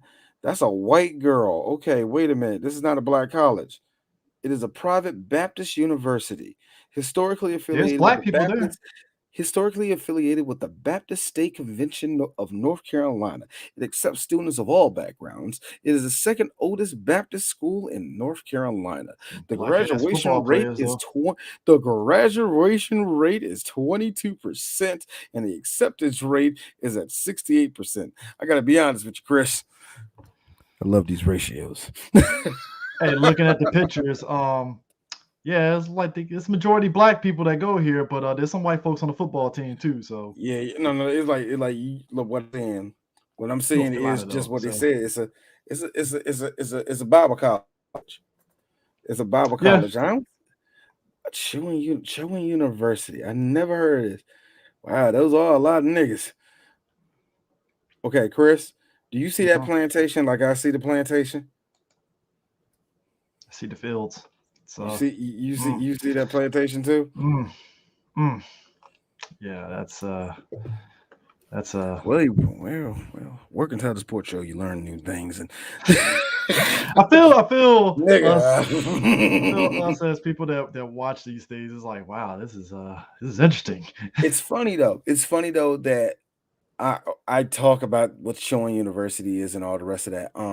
I had that same reaction when I got to see my dad's college play. And again, as much as I'm throwing shade at this shit, it's like, wait, y'all had a football team? So my dad, like I said, for my dad to be watching that shit and say, I'm sorry, those are stands. What happened? Like where did we get a stadium? Like, I mean, actually, that's you know what? That's a good question too. Real quick. But go ahead, go ahead. I'm sorry. nah. I'm just looking at it and stuff. ACC, Florida State beat Syracuse. Florida State. Oh yeah. We talked about that. But Yeah. Florida That State was fucking hilarious. I was like, yo, finally trying to get really? back on their shit Yeah. and turn this program in the right Gonna turn direction. this shit around. We got our first win of the season. Tell you Yay! something, man. We about to fuck these niggas up. They ain't ready. Virginia beat Miami, which was hilarious in and of itself. I'm like, oh, well, Virginia got yourself a first ACC win. Great. Wake Forest beat Louisville. That's a spade. Wake Forest is undefeated, by the way. Clemson is not undefeated because they're 3-2, but they beat Boston College. So that's it's kind of interesting to see how the bowl games go and stuff. With some of these teams are undefeated and stuff, and whether that's going to play into whether they get a good bowl game and stuff as it comes. I was about to say, well, we'll find out about that one because I think there's still I wouldn't say there's still a chunk of football to play, and there's some of these ranked teams. Like I said, even though I really do like the victory that Cincinnati had, I have this weird feeling the second they go to their bowl game, they're going to get their teeth kicked in. But then again, it feels like they're just going to be one of those teams that don't play nobody because they're you know what I mean, and they're stuck and they can't get into the playoffs, and that's going to be a big controversy. And that's another thing also is number 2 Georgia going to still be there? That's a big question for me. Yeah. And only not because I don't think they're, it's just that I still have some issues with them niggas. So I really got to see what's up with that, man. I have to put this out here. Shout out to the Air Force football team. They are second place behind BYU, and they're actually making it pretty interesting in the Mountain West Division. They look, man. I seen the early game they had this year. Wait a minute, they didn't beat New Mexico BYU this past weekend. I about to say they didn't beat BYU, did they? Nah, they didn't beat BYU. No. I was just making sure. No, they lost to was it USU? They lost to the Utah State Aggies in their conference. That was their first loss. So yeah, that was a loss. But if they play BYU and win, good for them. Great, because they always get. It's funny. They're always guaranteed a bowl game, and it's like, well, I hope this year they don't get put into a fucking Lockheed Martin Bowl, because I'm like, is this like? Well, I like how you just said Lockheed Martin Bowl. There is a Lockheed Martin Bowl. I think we talked about that. No, I just like how you. Was it Northrop Grumman? The first thing that came to your brain. Like that was the first. That was the first off-brand. It's either Lockheed or Northrop Grumman that has a bowl game, but I'm like, oh, because it feels too much like, is this home cooking if it's like a private military contractor? Well, usually is. Yeah, I always feel like even when I see the military bowl and it's like Army versus somebody, it's like y'all still jerking yourselves off. You know what I'm saying? You get paid either way, guys. Money, bro. It's in the military budget. You're still getting paid, dog. Like, I joke with that. Hey, real talk, D. I joke about that. I feel that's in the military budget for the government for all of these bowl games. I ain't fucking around on that one. I'm really thinking this. We gotta make sure. We gotta make sure people come to the. We gotta make sure people come to the Boeing, the Boeing Michelin Car Cure Bowl. Got to fill these stands up. It's crazy. Um, so that gives us to the NFL and one Urban Meyer. D. Um, Your boy, that's your boy. I Your feel boy saying, "I'm going to a script club." Urban apparently, I had hope for Urban after he cut Tim Tebow because I said, and I think Troy even said it too, it kind of showed a statement that, hey, I want to take this shit seriously and yada, yada, yada. And everybody was like, all right, Urban got something. That was cool. that was such a small hurdle. The problem was, and it's going to be more evident when we get more into this, is that Urban still think he could do the shit that he did in front of 19-year-olds and 21 and 22-year-olds, niggas whose futures he holding his hand. Yeah. People's whose scholarships. Is that the thing? You're going to say shit about me? What you gonna do? No, you're not gonna say nothing. I'm going to molest this 19-year-old and you're gonna like it. Like that crap, man. But he's learning, like you said, in the NFL, these are grown-ass adults and they're looking at you like, hey, go fuck yourself. No. So first off, Chris.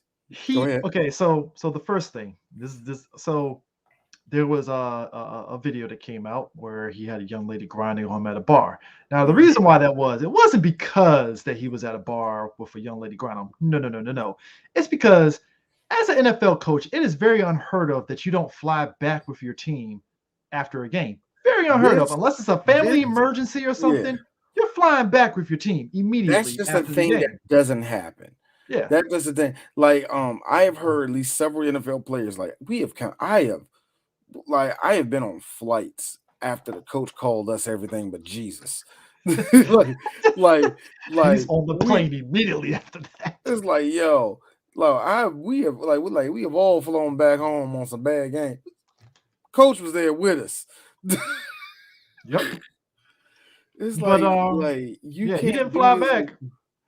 You didn't fly back. Now, the one thing I loved, the apologists. Now, this is a weird thing that I noticed with some of these apologists. Some of these apologists are obviously guys that never played football before, but they're also guys who are just steeped in whatever little political masculinity that they're stuck in right now. And they basically say, this group of niggas basically on Twitter saying that this was a way to trying to expose white men because we're trying to just do everything things to cut loose and relax, but you can't make us relax. I'm like, what type of hole did I fall into? Like, yo, it's so stupid. The people that are defending his bull crap, I love this excuse. Well, it was his bar, and he just wanted to go back to his own bar. Yeah, I mean, and here's the thing too. Oh God! And it was before this, and then people was talking about the girl. Who's that young woman? Somebody was bringing up about some of the I forgot which coach it was. It might have been boy that coaches the Ravens, and it was a story that came out where some girl tried to come on to him and stuff, and he told her, hey, meet me on the football field, and they had a girl doing like football drills and shit. I was fucking dying on that shit. I would too. Hey, nice coming, Stacy. What I do? Take off your shoes and give me some laps. Let's go. Come on. We're here to play. Come on, let's go, guys. What you thought? I thought I want you to suck my dick? Nah, bitch. You doing football drills. I want you to do these cherry picks. So before this shit with the bar, though, Urban did not know the rules about on-field team activities because apparently during the fucking practices and stuff, he had the teams running contract drills, which apparently you're not supposed to do during practice. So he got fined $100,000, and Jacksonville as a team got fined $200,000 for the infraction, and they were docked 2 OTA practices next spring. That's the shit that kills me. They killed their practices, bro. Like, you didn't read about the OTA, sir, before you got the job? Like, what? Now, here's the fun part, Chris. Apparently,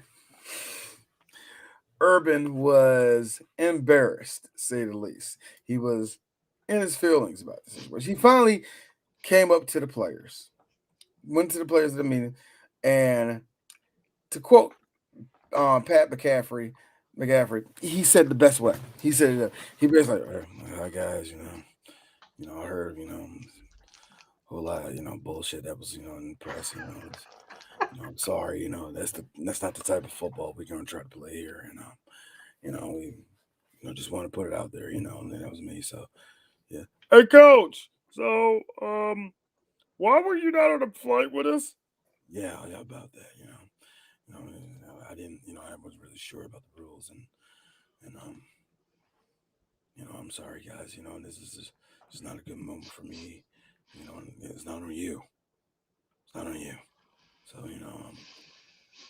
we can get together. So, let's get to work together and let's take out the Titans next week, guys. Let's go. He leaves the room. And that what was said and all what was said in many tweets was the second he left the room, boom. They laughed him out. Which is a fear that people thought was happening, but here's the funny thing, Chris. I don't care. I don't care who whatever. Like this is what we all see. College coaches hit this brick wall. You can't do that shit around niggas that's making as much money as you can. I mean, hell, Steve Spurrier never did that bullshit. None of that. You can't pull none of that toxic white bullshit in front of niggas that are getting paid. Oh, you can't pay. Look, here's the best part about this. Mm-hmm. Even the worst dude in that room has a level of professionalism that told him, I can't party until I get off this fucking team bus. But you got to go and cut loose after the game. It must be good to get on a flight and go back home just to go to a bar. And somebody brought up a good nigga. That's your boy. And somebody brought up a good point. Like, it'd be one thing if the Jacksonville Jaguars were actually winning. These distractions would be like a blip on the radar, right? But you're not winning. He tried to throw Trevor Lawrence's bachelor party under the bus, like, hey guys, you remember Trevor Lawrence did a bachelor party? But somebody was like, hold on, that was before he got drafted. So what the fuck? Fuck that guy do? What does that got to do with you? Like, what are you doing? Like, you try to bring Trevor Lawrence into it, and Trevor Lawrence is like, dog, what are you bringing me in this for? Like, I don't have nothing to do with this. Again, you cannot do this crap around grown men, man. Well, it's like you said. You got grown men. This is grown men. This is grown up money. This is NFL money that's on the line here, and you fucking up. I mean, it's like you said at the start of it. Like, he's used to teenagers that he can dangle their lives in front of them, but these are grown NFL folks that are going to get paid either way, whether you come or go. Yeah, so they don't give a fuck. Yeah, exactly. Some of these motherfuckers in their 13th year, some of these dudes are journeymen, and you over here flexing, acting like you can't be touched and all the rest of that. I'm having a tough time in my head. Shut up. I think these headphones are broken pretty much. But yeah, it's just you can't deal with the shenanigans and stuff, especially going into, okay, so Jaguars and Bengals played, and that was actually a surprisingly good game that I thought it was going to be. What, these Thursday night games? These Thursday night games have been pretty good. I ain't gonna lie. So far this season, pretty good. I'm sorry. Were you there last week when Houston just like rolled over and died? Was you there too, nigga? Well, I mean, put it this way, they're not the shit show like there was last season, where it was like it was a crapshoot of, all right, where we gonna get this week? Is it gonna be a blowout or is it gonna be nobody gives a fuck? Right now, it's 7-3. Defensive efforts. Don't start that shit with me, Chris. You can't do the always look on the bright side like defensive efforts. And also, we'll talk about with Seattle. Seattle, what are you? Boy. What are you, Seattle, they shouldn't. Let me put it this way. They should not won that game.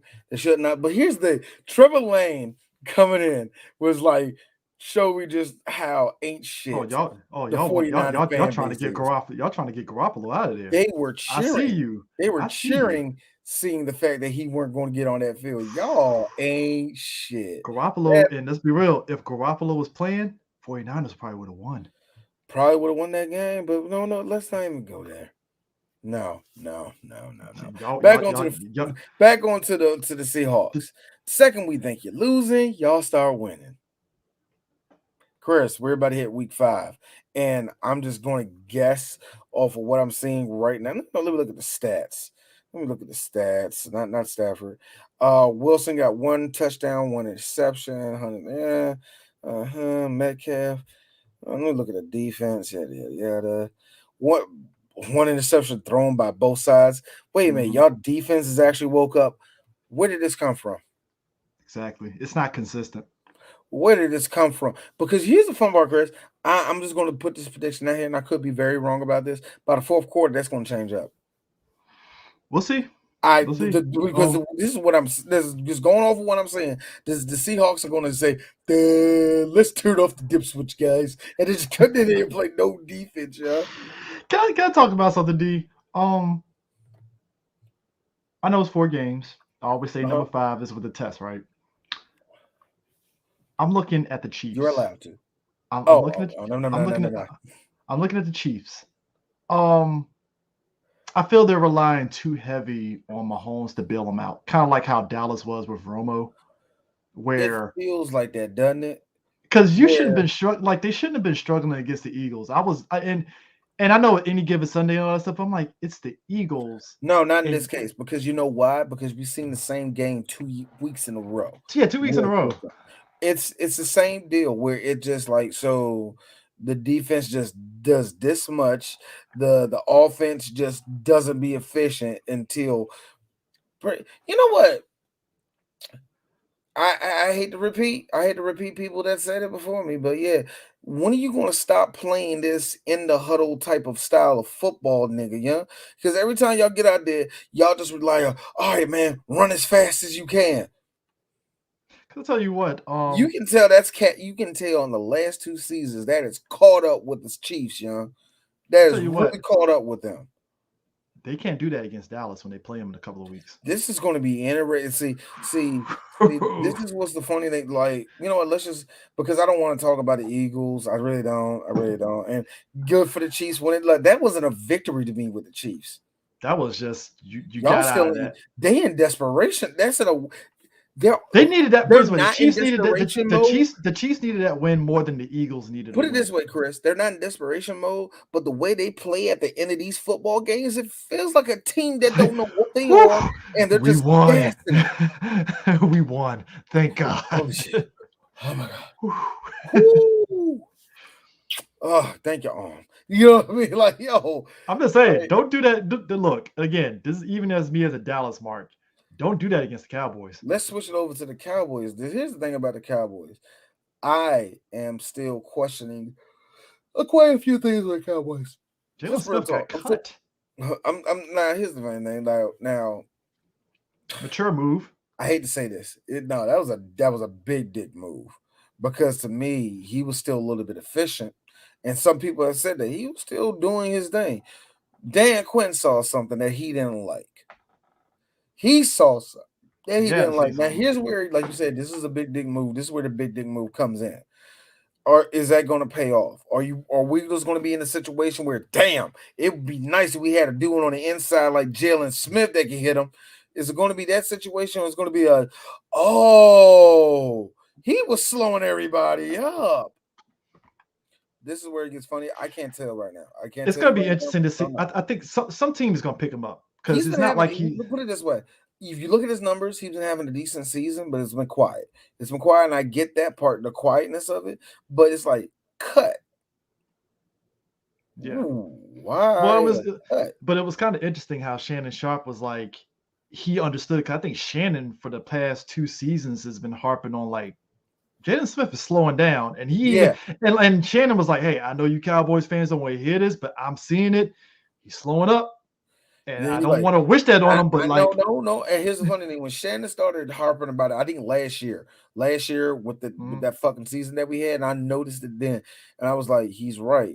This ain't the same Jalen Smith. It ain't like, I hate how we all do that. It's just coincidence how that like, happens. shit, I don't know what he's talking about. No, it's always coincidence how we like they get paid and they slow up. You're like, it always happens that way, but it felt that way. Despite him having decent numbers and being efficient in some type of ways, he didn't really bring a lot of. I will say that that's the only thing I can say definitively. He didn't really tip the scale either way for Dallas. You know what I mean? Yeah. That's the real problem I had. And here's where it's going to be. That's again, big dog, big motherfucking move. If you move him out, if you move that nigga out of place, is that going to be somebody you're going to be like, shit?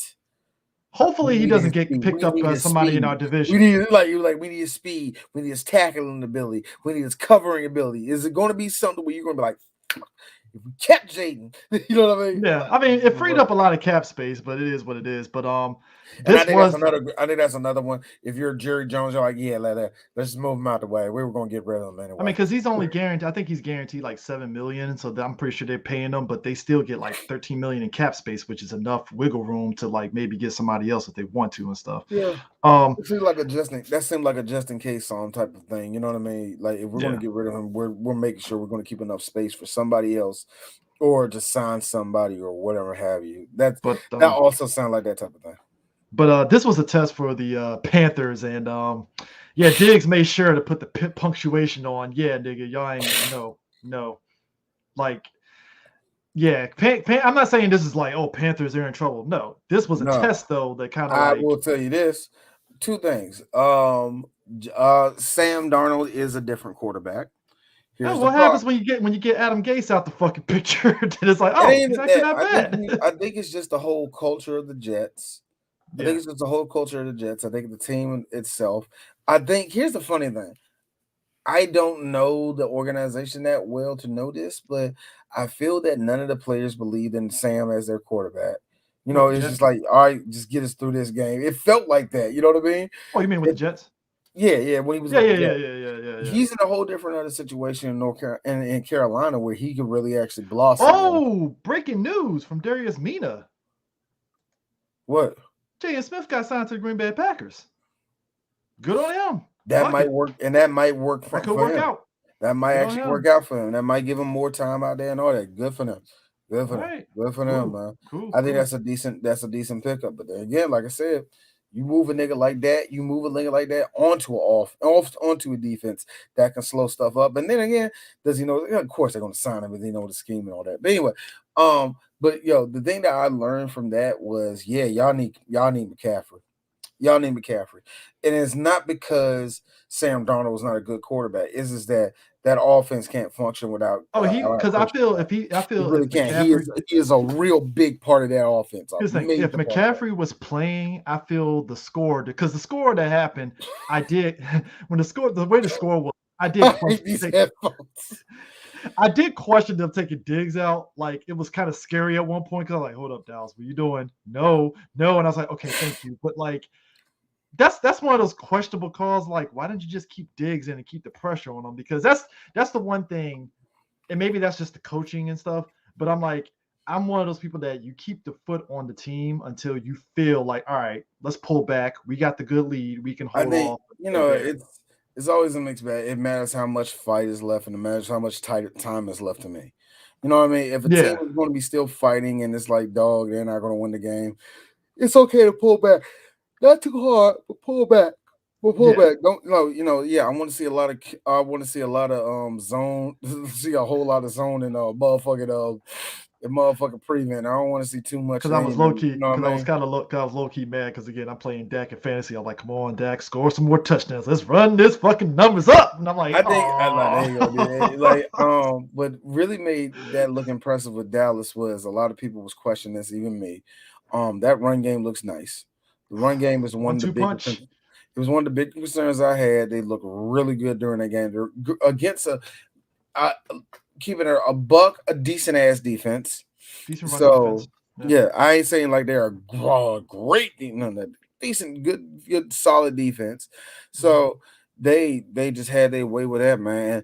It really shows a lot of people too. Well, at least to me, show me one thing. Dallas can be really scary. They can be really scary. Second game in a row, everybody came out of that thing healthy. That's going to play a factor. Again, that's really scary. Not only are they healthy, but they're getting on a roll and they're starting to believe the bullshit. How many times last season did it's like, oh, Zach Martin is down. He's out the game. It's like, oh, he's playing. He's questionable for next Sunday. And it's like, I got to tell you, here's the you know what? You know the sick part, Chris? Yeah. It ain't Dak getting hurt. It ain't this, it ain't that. It's going to be somebody. When is Mike McCarthy going to Carther? Or Carthy, whatever, you know what I mean? When is he going to turn to Mike McCarthy? He tried it last week, and he tried it this week. When is he going to go full? Because we have been getting threats. The previous game with the time thing, and I'm like, McCarthy, what are you doing? What? You're going to have him kick a 50-yard field goal? All right, McCarthy owes this. I'm just going to put it out there. Dak on the field. Nah, man, fuck it. He's trying to do no. I hope Dak do. I hope I see Dak's face looking at Mike like, see, listen to your ass. I hope he give him that look. Like, no. I'm gonna get this nigga to give us a Super Bowl. Now he gotta go. Oh, speaking of which, D, you mentioned the Jets, bruh. I think we talked about it last week. The Titans. What are you? You let the Jets get home and win. I gotta say, Tennessee.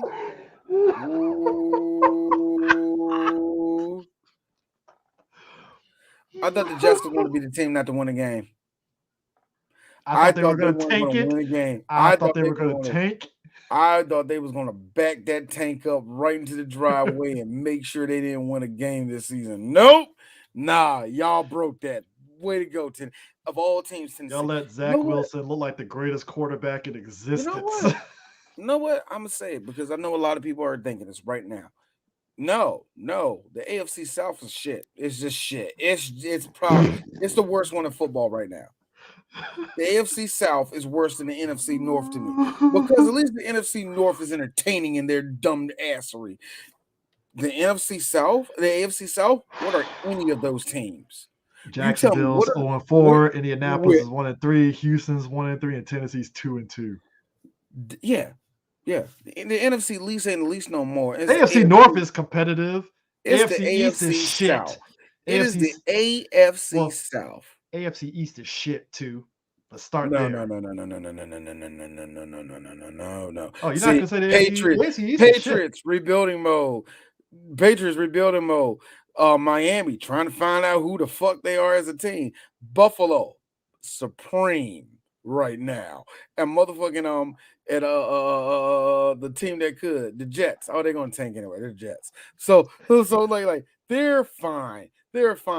Jacksonville, what are they? The Colts, what are they? The Titans, what are they? The Texans, what are they? Actually, I can answer one for the Jaguars. They're losers. The Texans, they're losers. Oh God, look what I've just found here.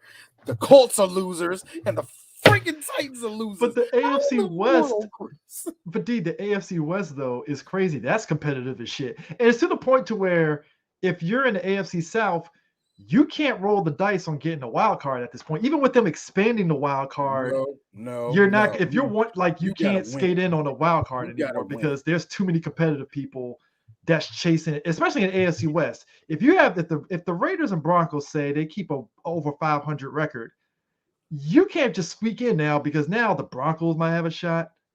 The Browns might have a shot. You can't. Nah. Speaking of which, Christopher, let me tell you a tale about a team that thought they was riding high, really high, very high as the stadium. Yes, that's right, Denver. Denver really felt like they had a friend out there. The Baltimore Ravens came up there. The Baltimore Ravens, who I think they're okay. They feel like a limp team right now, but they're a competent team. They came out there and beat them down with the one good working leg that they got because it also broke a running back record in garbage time, and the Broncos were pissed at that. But I'm like, nah, bro. Okay, so fuck it. Why not? I like how there was no time left. Coach Harbaugh thought like D. Fuck no, let's be petty. He's always petty, sir. Don't you know that? Yeah, just like there was no need to run that last play. He did just to make sure. Get the Ravens 102 yards on the ground for their The 43rd most consecutive tied for Pittsburgh. They're tied right now. They're tied for the 43rd consecutive 100-yard rushing game. That's petty, my dude. That is petty, and I respect it to a degree. Oh man, Denver was salty as shit on that one. I was like, I get it, but at the same time, this was your test, and that's with that's with Bridgewater coming out, and then you put Drew Lock in, and I'm Lock had to come out, man. Lock didn't do no different. Poor Lock. He got thrown to the wolves. Man, they ate that child, man. Speaking of eating, I have to put this out real quick. Congrats, Redskins. You beat the Falcons. Great. I have one thing. I'm not saying it would have made a difference. My thing is this. Y'all got off on not getting flagged. For delay of game when your defensive lineman sat on Matt Ryan near the end of the game to run the clock out. Mm-hmm. Because the announcer was like, hold up, that's delay of game. What the fuck is what? I'm not even saying that would have made a difference, but like I don't know how many yards you get for a delay of game like that, but like because they needed a touchdown to win anyway. It wasn't like they needed a touchdown, but like I'm like, they didn't call a flag for that? Like no. But at the same time, the Falcons kind of put themselves in that position anyway. So, and the thing that killed me was that I like how they pulled that junk on Chase Young and he didn't even touch him, man. Like Chase Young, that's one of those. Like, that was one of those. Like, he just touched his shoulder pad. I'm like, that's Oh my god, yeah. So hey, bro, pause me a second, bro. All right.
Let's get away. Ooh. But nah, I don't know why that song was in my mind. But yeah, that whole Atlanta, the Falcons Washington, it was silly all around and stuff. Yes, it was. Because the Falcon, they let Taylor Heineke look like the greatest fucking quarterback in existence. Like, I'm not saying Taylor is a shit quarterback. He's not. Do you know that somebody brought up the chances of losing again with them? It's like that's not even a metric that you need to bring up with the Atlanta Falcons. Do you know that 88% of the teams? This is Atlanta. You know, Sports Nation Secret Base, actually, they did a whole thing about Atlanta Falcons. It's beautiful. That's great. I'll shout out to them for making that because they did one for the Seattle Mariners that was really, really good, and that was a lot of love for telling us about that. That was a lot of love in that one because they're both Seattle guys, you know what I mean? So you really felt the love in that one. They even did one with the Atlanta one because two of the guys that got on there were Atlanta Falcons fans. One dude's actually from Georgia, so he grew up hating the Saints and shit like that, so he felt that. So to hear these guys talk about how much lovable losers that the Falcons are, I understand that. I understand that franchise. I get the history and the fascination of how this team can be incredible. Some of the stories that they pull out for the Falcons is mean ass teams. These teams that will choke you to death type teams. Mm-hmm. And then the shit we saw last Sunday. It was Ryan, despite having one of the better games he's had in probably the last 2 years. Yeah. It was just the defense. Matt, do me a favor. Matt, do me a favor. Go to Denver. Go to Denver, Matt. Here's what got me. Go somewhere. The defense of Atlanta. Taylor Heineke had the same amount of time that we joked about with Tony Romo behind the offensive line, where he got enough time to go to 7-Eleven, get some cigarettes, and come back and still throw the ball. With you. In the whole span of the Washington football team history, it's the first time. No. That do you? I'm so tired. I can't.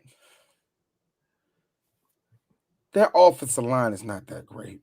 I think it was just the Falcons. Personally. That's the problem I'm having, Chris. Yeah, now, don't get it twisted. Their defense is still nothing to slouch at. It's just. I mean, it is. It's just. Put it this way. It's not how. It's not how it was. Look, last year, they were number one, if I remember correctly, weren't they? No, they was up there. Look, yeah, they were like top 5 or whatever. Look, here's the thing. Their defense, I get what everybody sees. Punching them in the gut. That's all you need to do, my nigga. Punch him in the gut. That's all you have to do. Yeah.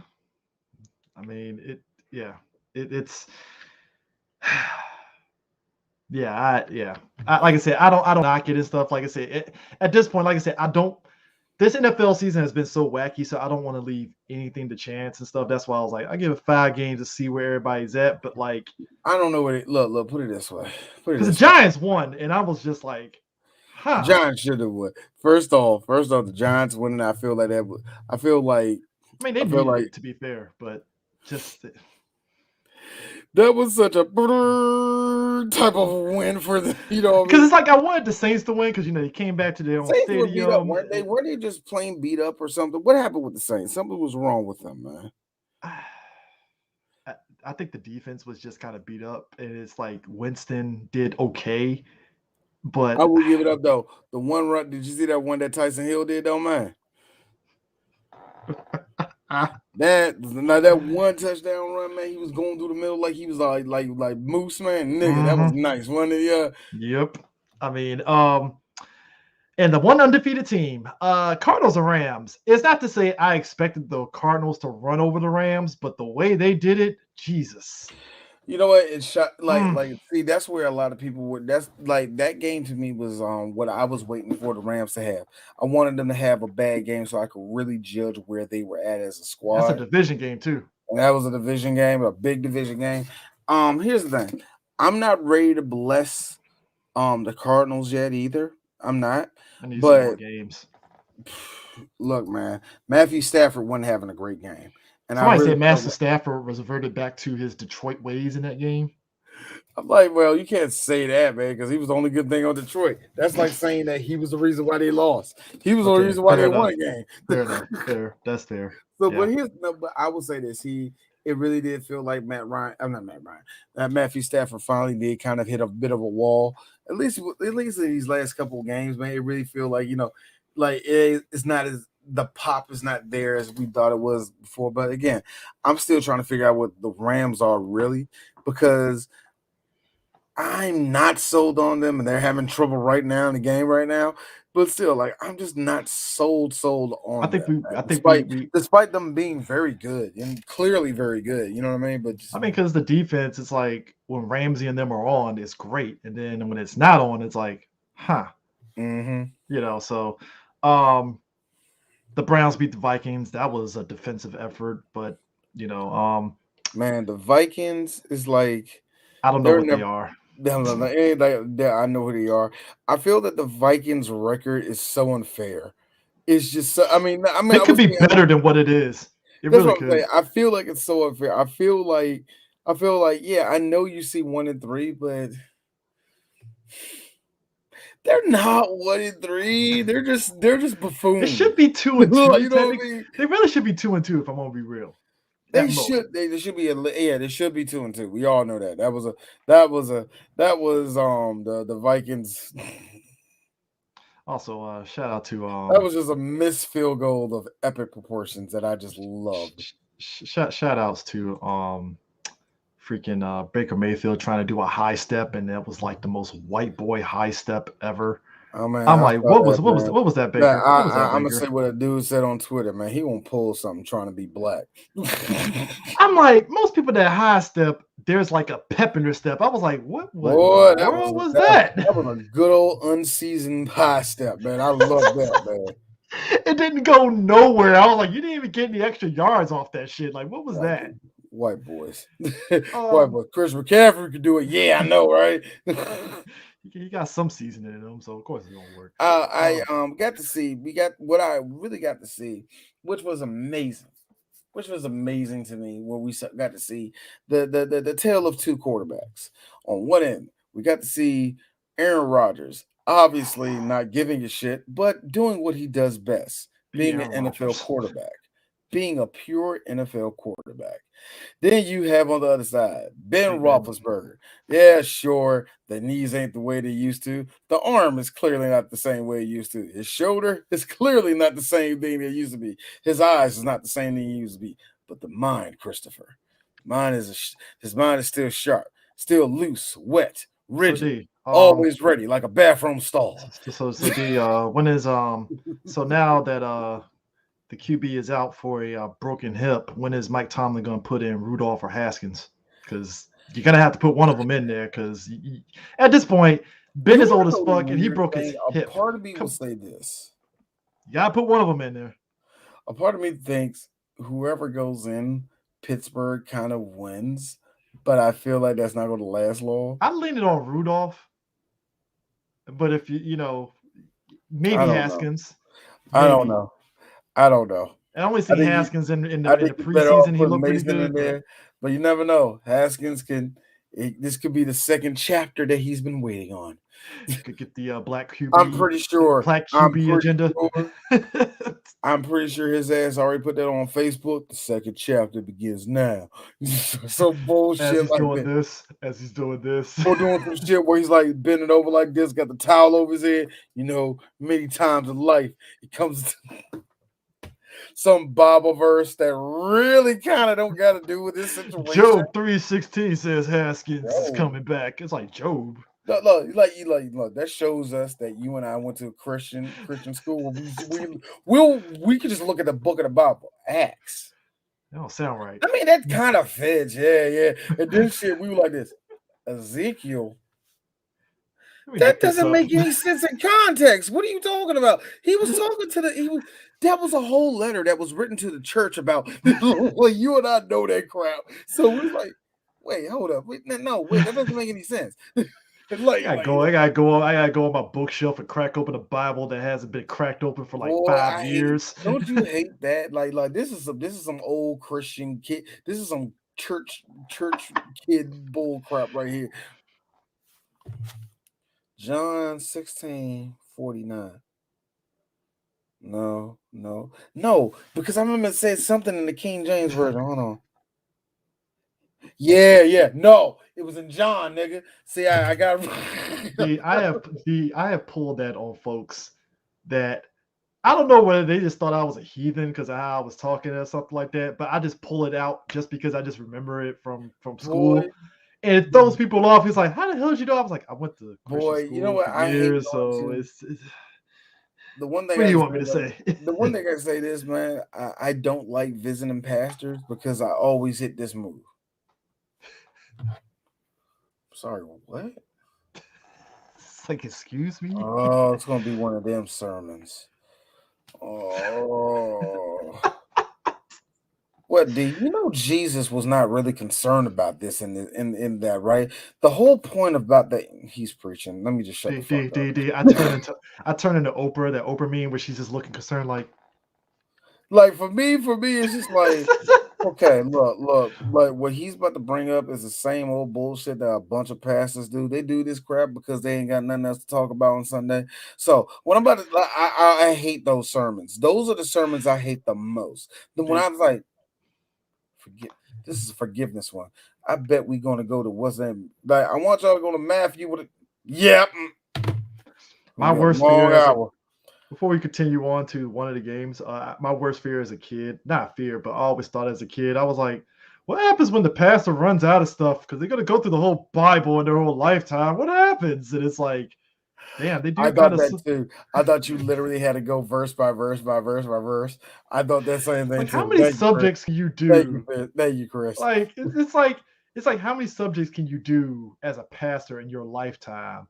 Before the next person tags in and does the same thing, and then it's like, See, you know what? like, I always that's the funny thing, and that's why I always said it. I hate to bring this up in the sports show. I feel that there should be always an evolution in the way you do things in church.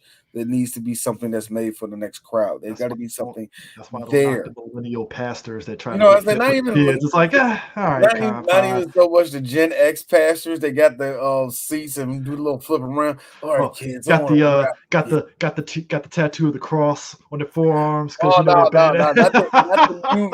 the new metal pastors. No, not the new metal pastors. But still, I'm talking about the ones in the late 90s. Hey guys, I want to rap with you one real quick, guys. You know, Jesus is a cool dude, right? Full disclosure, we had a guy. Now look, blackness is a spectrum, folks. I want you to understand this. You always get that one black guy that he clearly, it's like, you grew up in Anne Arundel County. You didn't grow up in PG County. First of all, I'm saying blackness is a spectrum. Nigga, this ain't a person who's bi-curious trying to find out ways that he's extra. All I'm saying is, you can't come up to us as PG County black people. Monolith, sir. There we go. Yeah, black people not monolith. It's just you can't come to us as PG County black people with your Anne Arundel County sensibilities. And just roll on us. It's like, nah, bro, you ain't from PG County. You can't do that to us. Hey, put away your mumbo sauce and your gatgo music. It's like, clearly you're not from PG County when you're doing this. Hey, let me rap with you. I'm like, I've never heard a black person say rap with you. There we go. Your go-go dance music. I have never heard a black person ever say, let me rap to you, until this one guy that was an after-school care teacher said that. And I was like, rap to you guys. I was like, that was weird to me. And it's like, you don't want to call him corny, but it's like, kind of a little corny.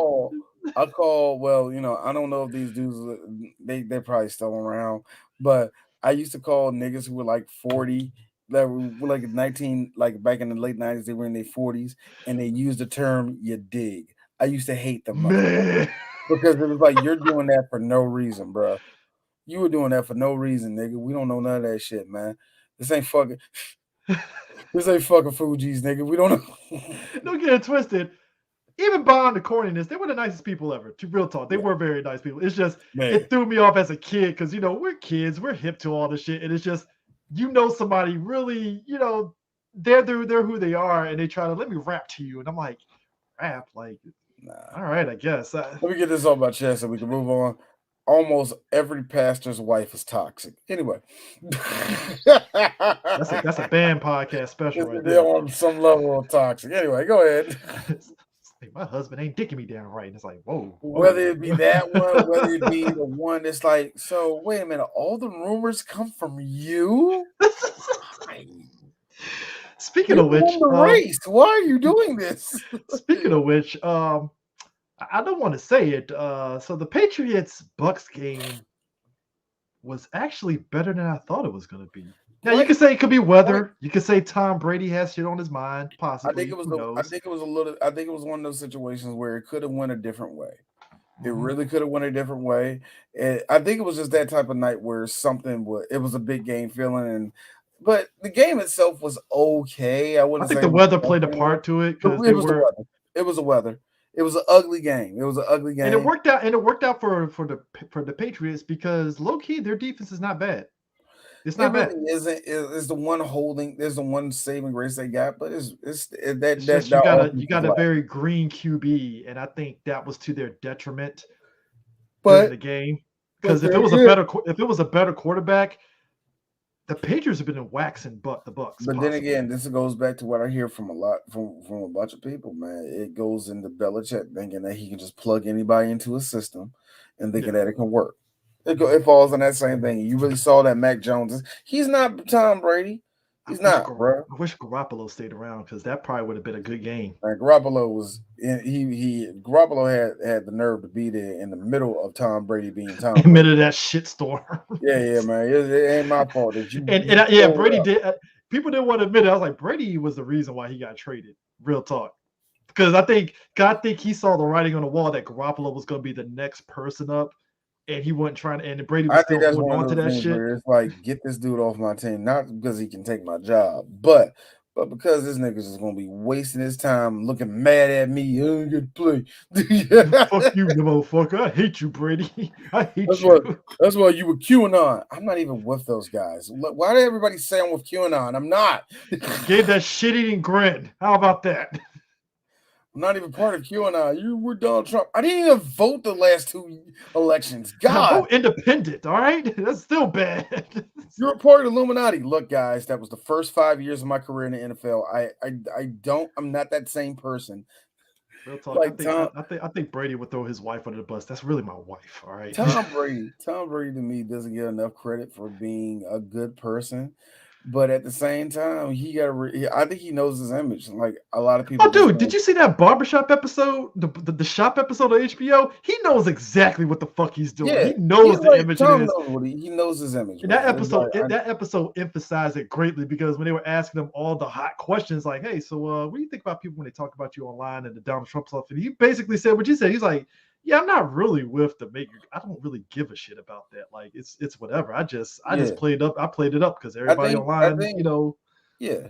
Here's the thing. I can separate man from sport and shit like that. It's easy. It's just so easy to get caught up in what these people, or at least what we think they are, man. Because like I said, we talk about that with wrestling all the time, and everybody's super wrong on the wrestler. It's like the wrestler's like, nigga, I'm trying to get paid. What you talking about? Oh, Vince ain't saying one word to me. What are you talking about? We just have that perception. Like the one that they gave me with Tom Brady that caught me was that he was talking about the Brady rule. He said, I hate it. I hate it so much. Like, first off, it's named after me. And second of all, it's a rule that doesn't work. It forces us quarterbacks to be protected and not have us really get a feel for the game or really get a feel for what's going out there. And we feel like we can't do nothing without getting somebody else in trouble. But it makes these defensive players play bad. It makes them play terrible. And he goes into the whole thing with it, and he signs of it. And he's like, yes, it's a terrible thing. It needs to be out. I don't know why they name it after me. It's stupid. Like that's the funny that gets with Tom Brady, because I know Tom don't like that rule. He's like, it's stupid. Yeah. The dude didn't even touch me. I didn't get knocked down. Why are you throwing out a flag? You're slowing the game down. Yeah. We have to go before we do our picks. The Diamond Dogs, they beat the Raiders, and I gotta say, part of me feels like this win means nothing. I want to say it isn't. Denzel's in the chat, so I had to put that in there. That's his team. They look. I mean, look, we saw them when they played Dallas. They look good, so I will give them that. I think the Raiders, them losing, they need to lose because they were really kind of feeling themselves a little bit. And I was like, but I needed them to lose. I needed the Raiders to lose just to kind of bring them down just a little bit. I agree. I still agree though. Boy, it is sad that that you let all those Oakland and Las Vegas fans storm that stadium. I heard there was some Chargers fans that got beat down by some Oakland fans. I'm pretty sure they did. And look, I went to an Oakland game years ago when I was living in Cali. Them Raiders fans are cutthroat as shit. I didn't have a Dallas jersey on. I was still because I think at the time I had a Quincy Carter jersey, but I was like, I'm not wearing that shit to a fucking Oakland game. You lost your goddamn mind. I just rolled up in there with a fucking regular t-shirt. Was like, oh yeah, I like the game and stuff. Yeah, let's go Raiders. Let's go Los Angeles Raiders. Look, I was taking a piss in the bathroom and hearing them fans they were losing their shit. I think Dallas was beating Oakland, and hearing them fucking talking in the bathroom, like, man, fuck the damn Cowboys, man. I'm like, God damn, like if I wore that jersey, I probably would have got jumped in the bathroom I guarantee I probably would have got jumped in the bathroom, like literally. One lone Spanish dude. Hey man, he over here, fool. It's like, oh shit. He got a Dallas jersey on, fool. Get him. Oh man, when I heard them Chargers fans got fucking stomped out I'm like, God damn, in your own, well, technically not your own stadium, but really your own stadium. I'm like, God, no, it's their own. I mean, they're renting from the Rams, technically. So Are they renting from the Rams? I thought they shared that stadium. I mean, they're sharing it, but to me, technically, it's like that's kind of the Rams stadium more so than it is the Chargers. They need to go back to San Diego. I feel like San Diego, of all the people in the West, they're the most legit in the West. And not saying that the Raiders aren't, because I think the Raiders got some good wins. I still don't believe in them though. So of all the teams that are in the West, I give them two more games. I think 5 games is going to show it, but I give them 2 more games. If they get 2 more wins, I'm like, all right. Like, here's the thing: when Denver lost, Denver losing was like, that's who exactly Denver is. I'm not worried about it. Yeah. Chargers, the way they almost beat the Cowboys, and the way they went through the last 2, like the way they won this last game, well, they're good, man. I like the Chargers. I think they're the best in the West right now. Right now, they are. Ecker, that motherfucker.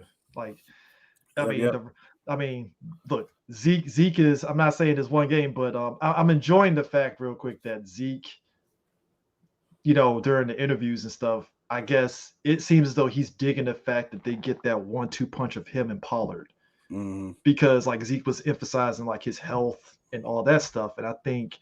Because even though he missed practice for that one day because of a knee thing and stuff, it wasn't a serious injury. It was just, hey, I'm taking care of myself and all that stuff. So him emphasizing his health with Pollard, it's like, oh, so he clearly knows, hey, me and Pollard are the 1-2 punch. So I know my role. He knows his role. Boom. I think what happens with that is also the fact that Tony Pollard is actually he's finally believing in his own system. Part of the system is that he is really there. Like Zeke is there to beat you up. And Tony's whole point is to outrun you. So hopefully that really works for Dallas. Those teams off technically, because some teams are like, oh shit, this motherfucker goddamn speed. Can't take that jump. By the time you get to the third quarter, they tired of running around. They tired of getting run over. So yeah. Oh yeah, Denzel's right, because the Rams only spent $4 billion, and Spanx probably spent less than that. Oh yeah, Spanx spent way less than that for the fucking Chargers stadium. You know it. That nigga ain't spent no money. And let's be real, $4 billion. You bet your ass. Spanos chipped in almost $1 billion probably. So you bet your ass the Rams are like, we got to recoup this money, so let's share it with the fucking Chargers and get kind of both fan bases to pool the money and stuff. So, I mean, that's a state-of-the-art stadium with some questionable food choices in their stands, but I ain't gonna go into that. Let's not go into the. I saw that fucking list. That was week 1 when I was like, I bet nobody learned a lesson from that too. Let's go into the picks though. Rams are up on the Seahawks 16-7, but we'll see. I don't know. I love whatever, man. Just put me down for the Rams. I really didn't think too hard on this game anyway. I just forgot that they were even playing, to be honest with you. I'm gonna go Seahawks because you never know, so I'll stick with that. Yeah. Fuck it. I'm gonna call it because they're playing in London. Tank Bowl, Jets Falcons. Who is it? It's in London. Why the overseas gotta get the tank bowls like that, man? It's like London is pissed off, like, yeah, we're happy for the NFL, but the Jets. Boy, I don't know who's gonna win this game. The Falcons gonna win. Let's go with the Falcons. You know what, D? No, fuck that. Jets. Okay. Fuck it. Jets. Fuck it. Why not? Hey, D. It's going to end in a tie. Fuck it. Double overtime. Tie. Don't let it be something magical like that. Don't do that to me, man. I don't want to give you hope for a good time. Yeah, man. Come on now, man. Bengals and Packers. Poor Joe Burrow. I'm going Packers on that one.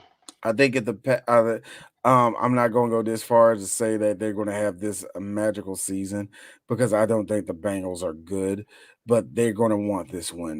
They might eke in on the new wild card thing. Personally, they're going to. I think they're definitely going to get into the playoffs. I just don't know how, but I think the Bengals are just good enough to make it.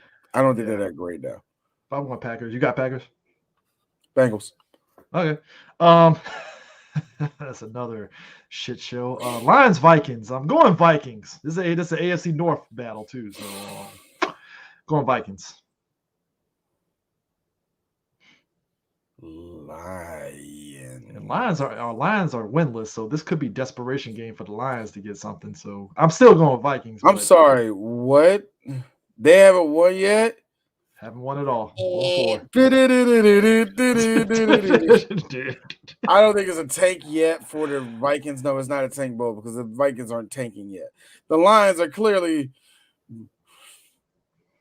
yeah. I don't think I think the Lions have this idea that they can win 2 more games and it would be all right. So you got Lions. All right. God, this is gonna be another shit show. Broncos Steelers, and I want to say Broncos only because it's Broncos because I'm gonna say Broncos because who's the backup quarterback on fucking Joe Flacco? Is it Joe Flacco? I think it's Joe Flacco. For the Broncos. It's for the Broncos. It's on Lock. Thinking of Lock, man. Huh? Lock. Oh yeah, Lock. I don't know why I thought it was fucking. Yeah, my bad. Sorry. I don't know where Flacco's even at right now. I forgot what team he was on. But anyway, yeah, my bad. It's really going to depend on if that hip injury from Ben, because this is why I'm kind of hating Tomlin. I'm like, nigga, he has a hip injury. Why would you even think he's going to play? I'm trying to get this white boy killed. Y'all shut the fuck up. I'm going Denver. Fuck it. I go Denver. As soon as he's dead, we're free. All fine, we're free. Fat motherfuckers killing all of us.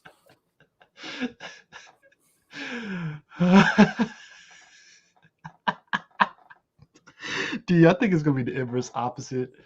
Mike Tomlin is going to get Ben injured so bad he can't play, and the team is going to fire Mike Tomlin because of it. I got a feeling Mike Tomlin is not. Look, I'm gonna be real. I don't think he makes it. But I think he's gonna make it to the end of the season, but I think he'll be gone by the end. I think he's gone. I think this is his last year. I think Mike Tomlin is on borrowed time anyway.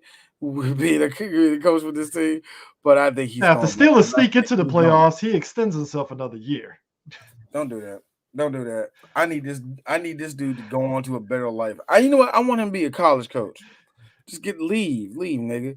No, man, Ben ruined you, man. Go to Maryland, coach the Terps. So who you got? Denver or the Steelers? Oh, Denver's winning. All right. I got Denver winning that one. I feel bad for you, Dolphins. Dolphins, Bucks. I got the Bucks. Bucks. Moving on. Woo! This is gonna be interesting. Not elaborating. This is gonna be interesting. Saints, Washington. I'm gonna go with Washington winning. I'm gonna go with Washington winning, but we'll see. I'm going Saints. We'll see about that one because that sounds like a 500-yard game by Winston, and they still lose. So you know what I mean. So yeah. Eagles, Panthers. I'm going Panthers. It should be the Panthers, but I think the Eagles think they got a chance in this one, and I think they're going to come out pretty hyped. You know what I mean? But I think the Panthers. Don't let Sam Darnold run touchdowns on you Eagles. That's what I'm saying. I think that the Eagles will put up a good fight, but I don't think they're going to beat them. Titans, Jaguars. This is a trap game. It's a trap game. I want to say Titans so bad. No. It's going to be Titans. You forgot the motherfucker who's coaching them. That motherfucker behind you. Applebee's Urban over there.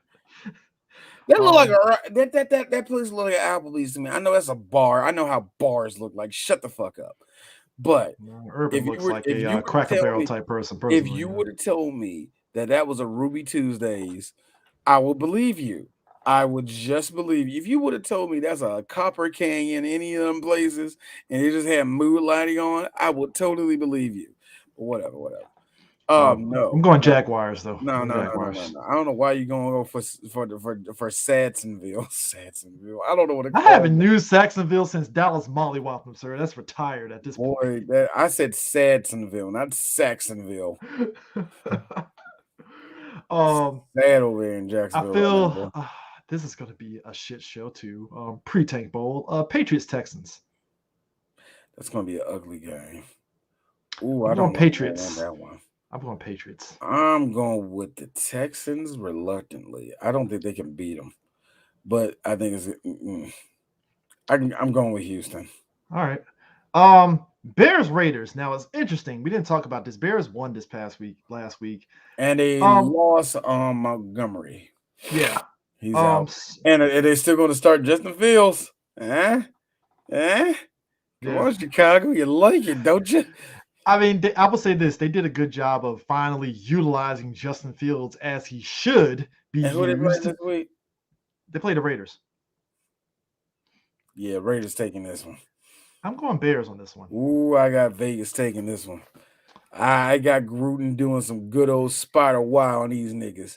I got him messing them. I got the Raiders getting that one, man. All right. Browns Chargers. Classic. Huh? Browns Chargers. This is going to be actually a great game. A good tester for the Chargers, in my opinion. I got the Diamond Dogs winning that one. Not saying it's going to be a sweep, but they got a shot. I want to go for the Browns. I want to, and I'm going to. I'm going to go for the Browns of that one. All right. This is going to be a great game. This is a great test for the Chargers because this is a team that they can beat. They can definitely beat. They can definitely get some real positive momentum on this one. I still got the Browns. I'm just going to go with the Browns winning that one. If the Browns can't stop the run game, it's a wrap. I think yeah. But then vice versa, I see that how Dallas beat the defense of the Chargers. I mean, they didn't beat them, but it's they worked them down. They worked them down, and I could see Chubb doing the same thing to them. Mm-hmm. So it's going to be interesting, man. Giants Cowboys. I got Cowboys winning. I'm not even going to pay attention to that. We're playing the Giants. I got a good question. What are we going to get? Are we going to get lying down their back Giants? Are we going to get, that's a touchdown, 7-0, sucking Dallas, 28-7 out of that. I think it's going to be. Are we going to get, or are we going to get this? No, I don't know why this is a tie game, bro. I have zero idea. That's what I think is going. I don't know. You know what it is? I feel one of those three. It's going to be one of those lay down or whoo. You thought you had a friend, New York. I feel it's going to be kind of like how the Cowboys play the Eagles, where I had a theory about this until I rewatched the highlights of the Eagles Dallas game. McCarthy did the thing with the Eagles where I felt that he used the first quarter to kind of feel out the Eagles a little bit. Yeah. And then afterwards, Dallas finally found a rhythm and just started putting it on the Eagles. And I feel he's going to do that against the Giants. He's going to do that against the Giants. In the last game. Actually, I saw that in the last game with the Panthers, if you want to. McCarthy does this thing where he does play conservative in front because he really does want to just get a feel for the team and see what he can exploit in the later quarters. I understand what he's trying to do. You know what I mean? And I think that's the one thing that frustrates a lot of us Cowboy fans because we used to gunslinger bullshit for the last 12 damn years. So like the first quarter would be like, fuck it, throw that shit. Let's get these points up. We're over there. We're at 17. We're having 17-3 and can't score for the next 3.5 quarters. So, yeah, you know what I mean? I get his style of coaching. I mean, it works to a degree. I respect it because it works. Because it's like, hey, you don't want to show your hand up front. It's like, all right, let's see where this goes. I'm telling you this, Chris, with the group of players that we got, and give Mike McCarthy just this, he can get you to the playoffs. That's my one thing, and I told it to my dad. Despite what you think of him, he can get the team to the playoffs, can? My dad like, yeah, he probably can. Like, exactly. So that's all I'm asking him to do anyway. I'm not asking Matt McCarthy to make this a Super Bowl winning team. Make us winners in the right direction is what I'm trying to say. Shout out to Kellen Moore, too, because I think he's been able to kind of like make adjustments, too, in terms of – because you notice Dak isn't really – as much as he's going to Amari Cooper at times, he's targeting other people that other teams unknowingly don't really think about. And stuff because Wilson got a touchdown, and I'm like, damn, I haven't seen that dude in a minute fucking catching balls. The way Dallas's offense has been for the last 4 years before Kellen came there was something Kellen was good with running with. It was that Tony Romo. It was a gunslinger style of football, which is just bombing it and really utilizing all of your receivers to their best extent. Is the reason why Cole Beasley was such a fucking weapon in Dallas for those few years when he was down here. They knew how to how to light up everybody on that fucking field that was a receiver, even the running backs. And that same style of offense. I don't know the exact, offense they run, but it's not a shotgun or nothing like that. But still, it's but the way it is, it's set up to really utilize everybody on your field. It's a spread type of offense. It ain't really a spread, really, but still, it's to spread the ball around and really tire out a team if you do it the right way. It's the way they played in the motherfucking it's very similar to the way they played it in with up in Green Bay with Aaron Rodgers. And it was almost similar to that, except the running backs. No knock on Green Bay's running game for all those years. Y'all ain't had Zeke. but also something too. Dallas is up there with a lot of teams with time of possession because the other team's defense is out there for a long ass time. Now you're tiring the fuck. And like I said, it speaks to what you said. When you have Zeke and Pollard tiring out that fucking defense, just running 2 yards here, 5 yards here, 6 yards here and shit, the other defense is like, fuck, man, this back and forth fucking slow and fast shit is fucking us up. And what really kills you about the slow and fast is that teams, like, you always have to wait in anticipation for these niggas to run up the middle, just to run up on you, just to set up, just for them to drain the clock to no time left on a play clock, just want to run up the middle of you again, just to suit. Like, it's tiring, it's tedious. Of course, man, that's going to beat you up, man. So yeah, and then that's on top of Schultz and Jarwin out here. Like, it's funny. As much as I like our tight end core, all of them are green. All of them are still green. Schultz and Jarwin are good, but they're still young tight ends. They ain't Witten, but I personally don't like the way. I don't want to get which one of them wrong. I think Schultz almost fumbled a couple times. Who's not a good blocker? Is it Jarwin or Schultz? I think it's Jarwin. Schultz, not the good one. It might be Jarwin's actually pretty decent. Jarwin, the problem I have with Jarwin is that he seems to disappear on these plays where I think he's needed. But then again, when he was a tight end, usually when the tight end gets the ball, the quarterback was looking at him the whole damn time. But still, it feels like he does disappear on these important plays. But then again, they switch him out all the time. Like I said, that's another thing about Dallas. They switch out their tight ends a lot and bring in on slot receivers. But then again, a lot of people in the NFL play like this. Is just tiring football, nigga. Also, Schultz, I want to need you to take care of the ball because you lucked out 2 times with your knee hitting the fucking ground. Dude, that shit gave me a heart attack twice. I'm like, this knee's on the ground. I like the fact that Schultz is long, and I like that Jarwin is just a big husky ass white boy. Good Lord, that's a big one. Like, here's the funny thing. I hate saying it like this because I feel like this is how this. Jarwin's from Oklahoma State. I feel like it's the other way around. Like, I feel like a slave best. Like, you see this white boy, look how big and muscular and powerful he is. That's a tight end. Like, see me, those are tight ends. Like Jarwin's, even Schultz. Like I said, I like this motherfucker's just tall. I love that. Like, that's Witten in a nutshell right there too. That was Witten too. Witten was just a big white boy, man. That could decently run. Ooh, man.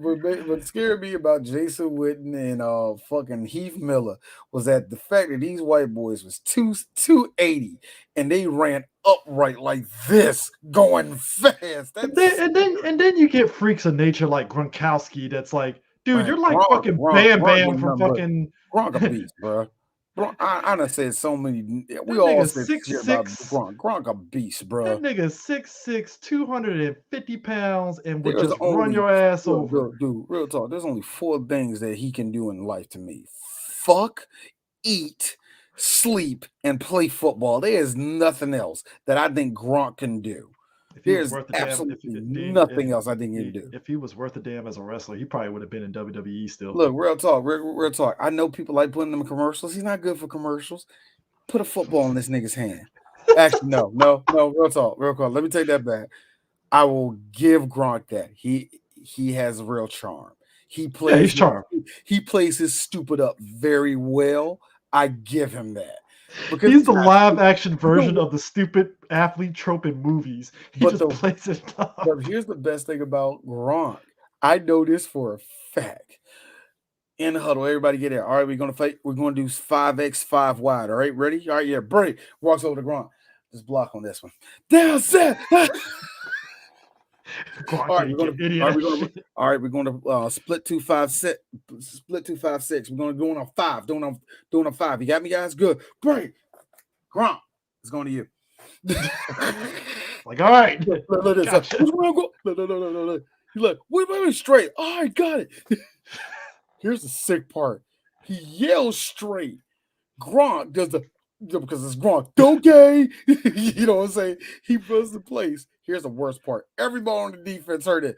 Gronk getting the ball, y'all. Gronk getting the ball. Downside. This motherfucker got the ball and got a 20-yard gain. The nigga 6'6". Who's really fucking with his ass? I look, if Mr. Gronkowski, I don't know you. You a beast, motherfucker. If you are nothing else, you are like Jim Brown. You are a football player. You are a beast. I cannot take that away. That is why Tom Brady called his ass out of retirement. Hey, Gronk, you want to play football? You betcha. I fucking hate their I don't like their commercial. I don't like any commercial with Tom Brady. I fucking dig that one. I gotta tell you, man, Tampa Bay is a perfect place to go. Just come down in retirement. If you had a blind plan, come down, Tampa Bay. I'll join you. Here's me. I fucking hate that commercial because it's funny. Because a part of me thinks that conversation happened. That conversation happened. That's exactly what happened. AT&T fucked up. But if they had Verizon, they would never have that. So anyways, conference game, 49ers and Cardinals. Oh my God, we're still picking up. I know. Cardinals. Oh yeah, I definitely got the Cardinals, man. I definitely got. But this that is the dick swinging. That's Trevor Lance's first game. Niggas is waiting on this. Dude, that is the dick swinging for the Cardinals to reign dominance over the NFC North, NFC West. You know what, man? I feel bad for that one white person that's really racist right now. Well, look who it is. Another Milano quarterback. Do you like chicken, nigga? Let me guess what, Trevor. You know that's the white side of him. You know, here's the funny thing. With some names like that, it's like this. Y'all don't know black people. There's quite a few black Trevors walking around, nigga. I mean, it's like Patrick Mahomes. I know some black Patricks and stuff. There's quite a few black Pats walking around, nigga. Come on now. What like? You know what? Kyler Murray is the only one. I'm like, I don't know a black Kyler. I don't know a black Kyler. Here's that. Yeah, I know, right? Nigga, you too. I don't know a black person named Dakota. Hey, D, you want to know why? Because as soon as I saw his mom, oh yeah, that was your mom. Your white mom called you Dakota. Your black daddy was like, yeah, sure, fine, Dakota, I guess, fine, fuck it. What about Colin Kaepernick? I saw his mama too. Oh yeah, his name was Colin. His name was going to be Colin. You ain't getting around that shit. He wasn't going to be Kareem or nothing, nigga. Come on. I know. That's why I was like, I know Kyler. His mom is white. Ain't no way, because no black mom is gonna call him Kyler. Like Kyler. Ugh. Yeah. Anyway. But anyways, yeah, I got Cardinals. This is gonna be a good one. Bills Chiefs. I'm going Bills only because of their defense. Bills. Only because of defense. Same thing. Only because of their defense. I think they did. Because the Chiefs are really gonna be leaning on Patrick to bail them out. Yeah. So, Monday is either going to be A, domination, or B, hey D, why the fuck is this game close? Colts Ravens. I think it's going to be close, and I'm going for my upset. The Colts is winning this one. Ooh, so I have the Jets. I got the Jets tying or upsetting, and you got the Colts upsetting. I got the Colts just. I got the Teddy Riley looking behind him. Look for the Ravens like the score. What? We lose about what? What's the score? 13-27. How much time left? 4 minutes. What quarter? Fourth quarter. Speaking of which, you're right about Seattle and their fourth quarter shenanigans because it's 16-14 right now. Told you. Seattle, you pick now to come. Yeah. Told you. I don't know what's going on. Their check-in is like just comes on in the middle of anything, doesn't it? I'm looking at the score like 16. What? Whatever. I don't get the NFL, D. I'm sorry. Like I swear this. How you think I feel, nigga? This is gonna be a wacky NFL season. Like it's like I feel I'm being punked right now. Like what is going on here? Man, I don't even know what to tell you, bro. Up is down and down is up. Like, and I don't even want to sit there. Real talk. Before we go, it's like I sat there at week 1, right? I was like, well, maybe this is going to prove COVID season was a fluke for some of these teams, right? Okay. I don't know, because again, I'm being an asshole because you know the NBA, right? And how the NBA season went, and you know, and all that stuff, right? So I'm thinking, all right, maybe COVID was a fluke, and then like I said, we're 4 games in. I was like, well, Tampa Bay's doing okay. They're doing all right. You know, injuries is kind of like whatever for them and stuff. Dallas is doing good. Everybody's healthy. Nobody's getting hit in COVID protocols except for one player. Huh. Something's not making sense to you. Yeah, so it's like, and it's not like I want bad things. No, I don't. But it's like, don't worry. I don't want to get my hopes up. I don't want to get my hopes up. I don't. Don't worry. See. We're not done yet. This season ain't done yet, nigga. I know. So it's why like I don't like watching the morning sports show and everybody say, "Oh, Dallas going to Super Bowl." It's like, shut the fuck up. I don't want to hear this shit right now. I don't want to hear this. We're 5 games in. Don't do this.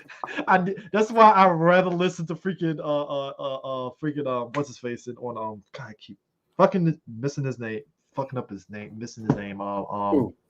Undisputed. We just said his name. Damn it. What? Skipping him? Yeah, Skip and I'd rather listen to them because at least there's some. Skip be killing me. Well, not because Skip, now, because now they're just doing this because both of them doing this weird dick measuring contest that I'm getting sick of, and I love both of them, but I'm getting sick of no Skip.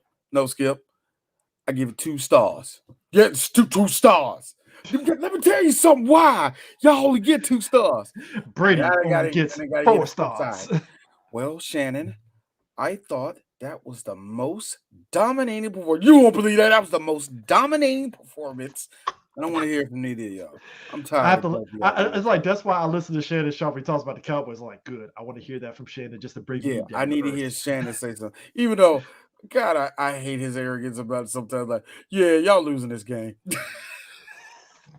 Meanwhile, the opposite end of the spectrum is coked out fucking Michael Irvin. Like, you see, we going to the Super Bowl. And I'm like, would you get all these men on your team? And you got to do all this little thing where he's like grabbing and doing this little weird. Yeah. That's what makes him and Stephen A. It's like, this is the weirdest fucking combo ever. Oh, you got the black fucking Skip Bayless and Irvin. This is why I don't watch none of it, man. It gives me heartburn. But hey, shout out to Bomani Jones with the HBO come up though, because HBO give him his own show. He quit ESPN. Great for them to cancel that shit in a year and a half.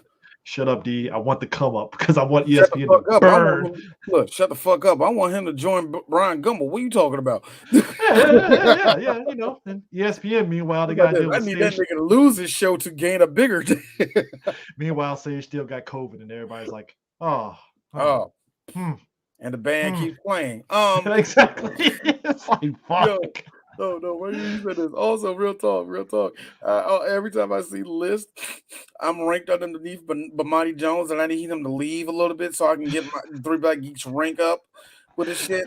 Because you know what that means. You know what that means, D. You know what that means, D? That means Working Title Sports Show is creeping up there to where ESPN. Bomani, you get paid, nigga. I don't, man. So what I'm trying to tell you is that how am I watching you on D only giving 15% of a shit? That's all I'm trying to say. All I'm saying is, D, this is my long game of trying to backdoor ESPN to look at Working Title Sports Show so we can sell out and get that ESPN money. I don't want no ESPN money, man.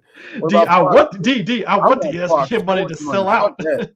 I want my Fox Sports contract. Oh my God, those things seem like they're unnecessarily ironclad for some reason. But D and CJ, don't you know you're gonna be under Michael? What the fuck is that racist black dude's name? Fucking Jason Whitlock. Yeah, Jason Whitlock's there. I don't care. That nigga. I get fired the first day I see that nigga. He's gonna have to call somebody. This is what happens when you let these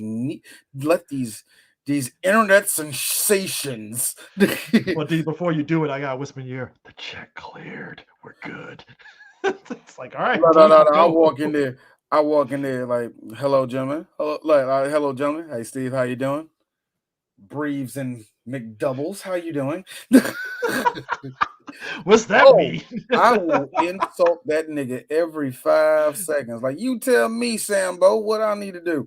Like, and you know what's funny? Whitlock wouldn't even go to HR for that shit. He'd just be like, Like before, like it's like this. Like, is any of this on the record? It's not? Okay. Hey, I got a question, man. When you and Marcus Wiley are talking to each other, at any time do you call him boy because it make you feel bigger? Did you do that? Because I feel that like because if I was I don't like Wiley. I don't like him. But if I were him, I would have took my at least twice. That's why I don't like that show, man. Because you're making niggas I think that are halfway decent seem worse. Here's the sick part. You say that Whitlock's face and Wiley sitting back like, what the fuck did I do, man? I'm just here. Marcus was not like, no. He probably Wiley catches strays. No, he look at me or me. Oh, shut the fuck up and get your fat ass in that small ass Lamborghini you got and bang your past due white wife. I don't care. Wiley be the one to go to wife. I don't know. Wiley be the one to go to HR. And it's like, God damn, Wiley, really? It's just jokes. No, I had to get that nigga out here. Hey, look, on the podcast 3 days later, they fired you. Oh no, if I was a Marcus, yeah, I get me fired too. No, I can't work with him. No, get him out the. I would have did the same thing. He did the best thing because I would have beat the living shit out of Jason. It was happening. It was gonna happen. There's only room for only 2 big men on Fox, and it ain't you, D. Get him out of here. Man, that's messed up, man. Because now I feel like Booker McFarlane can't get a job. That's enough. I'm done. But anyways, that's it. We'll see you guys next week. Peace.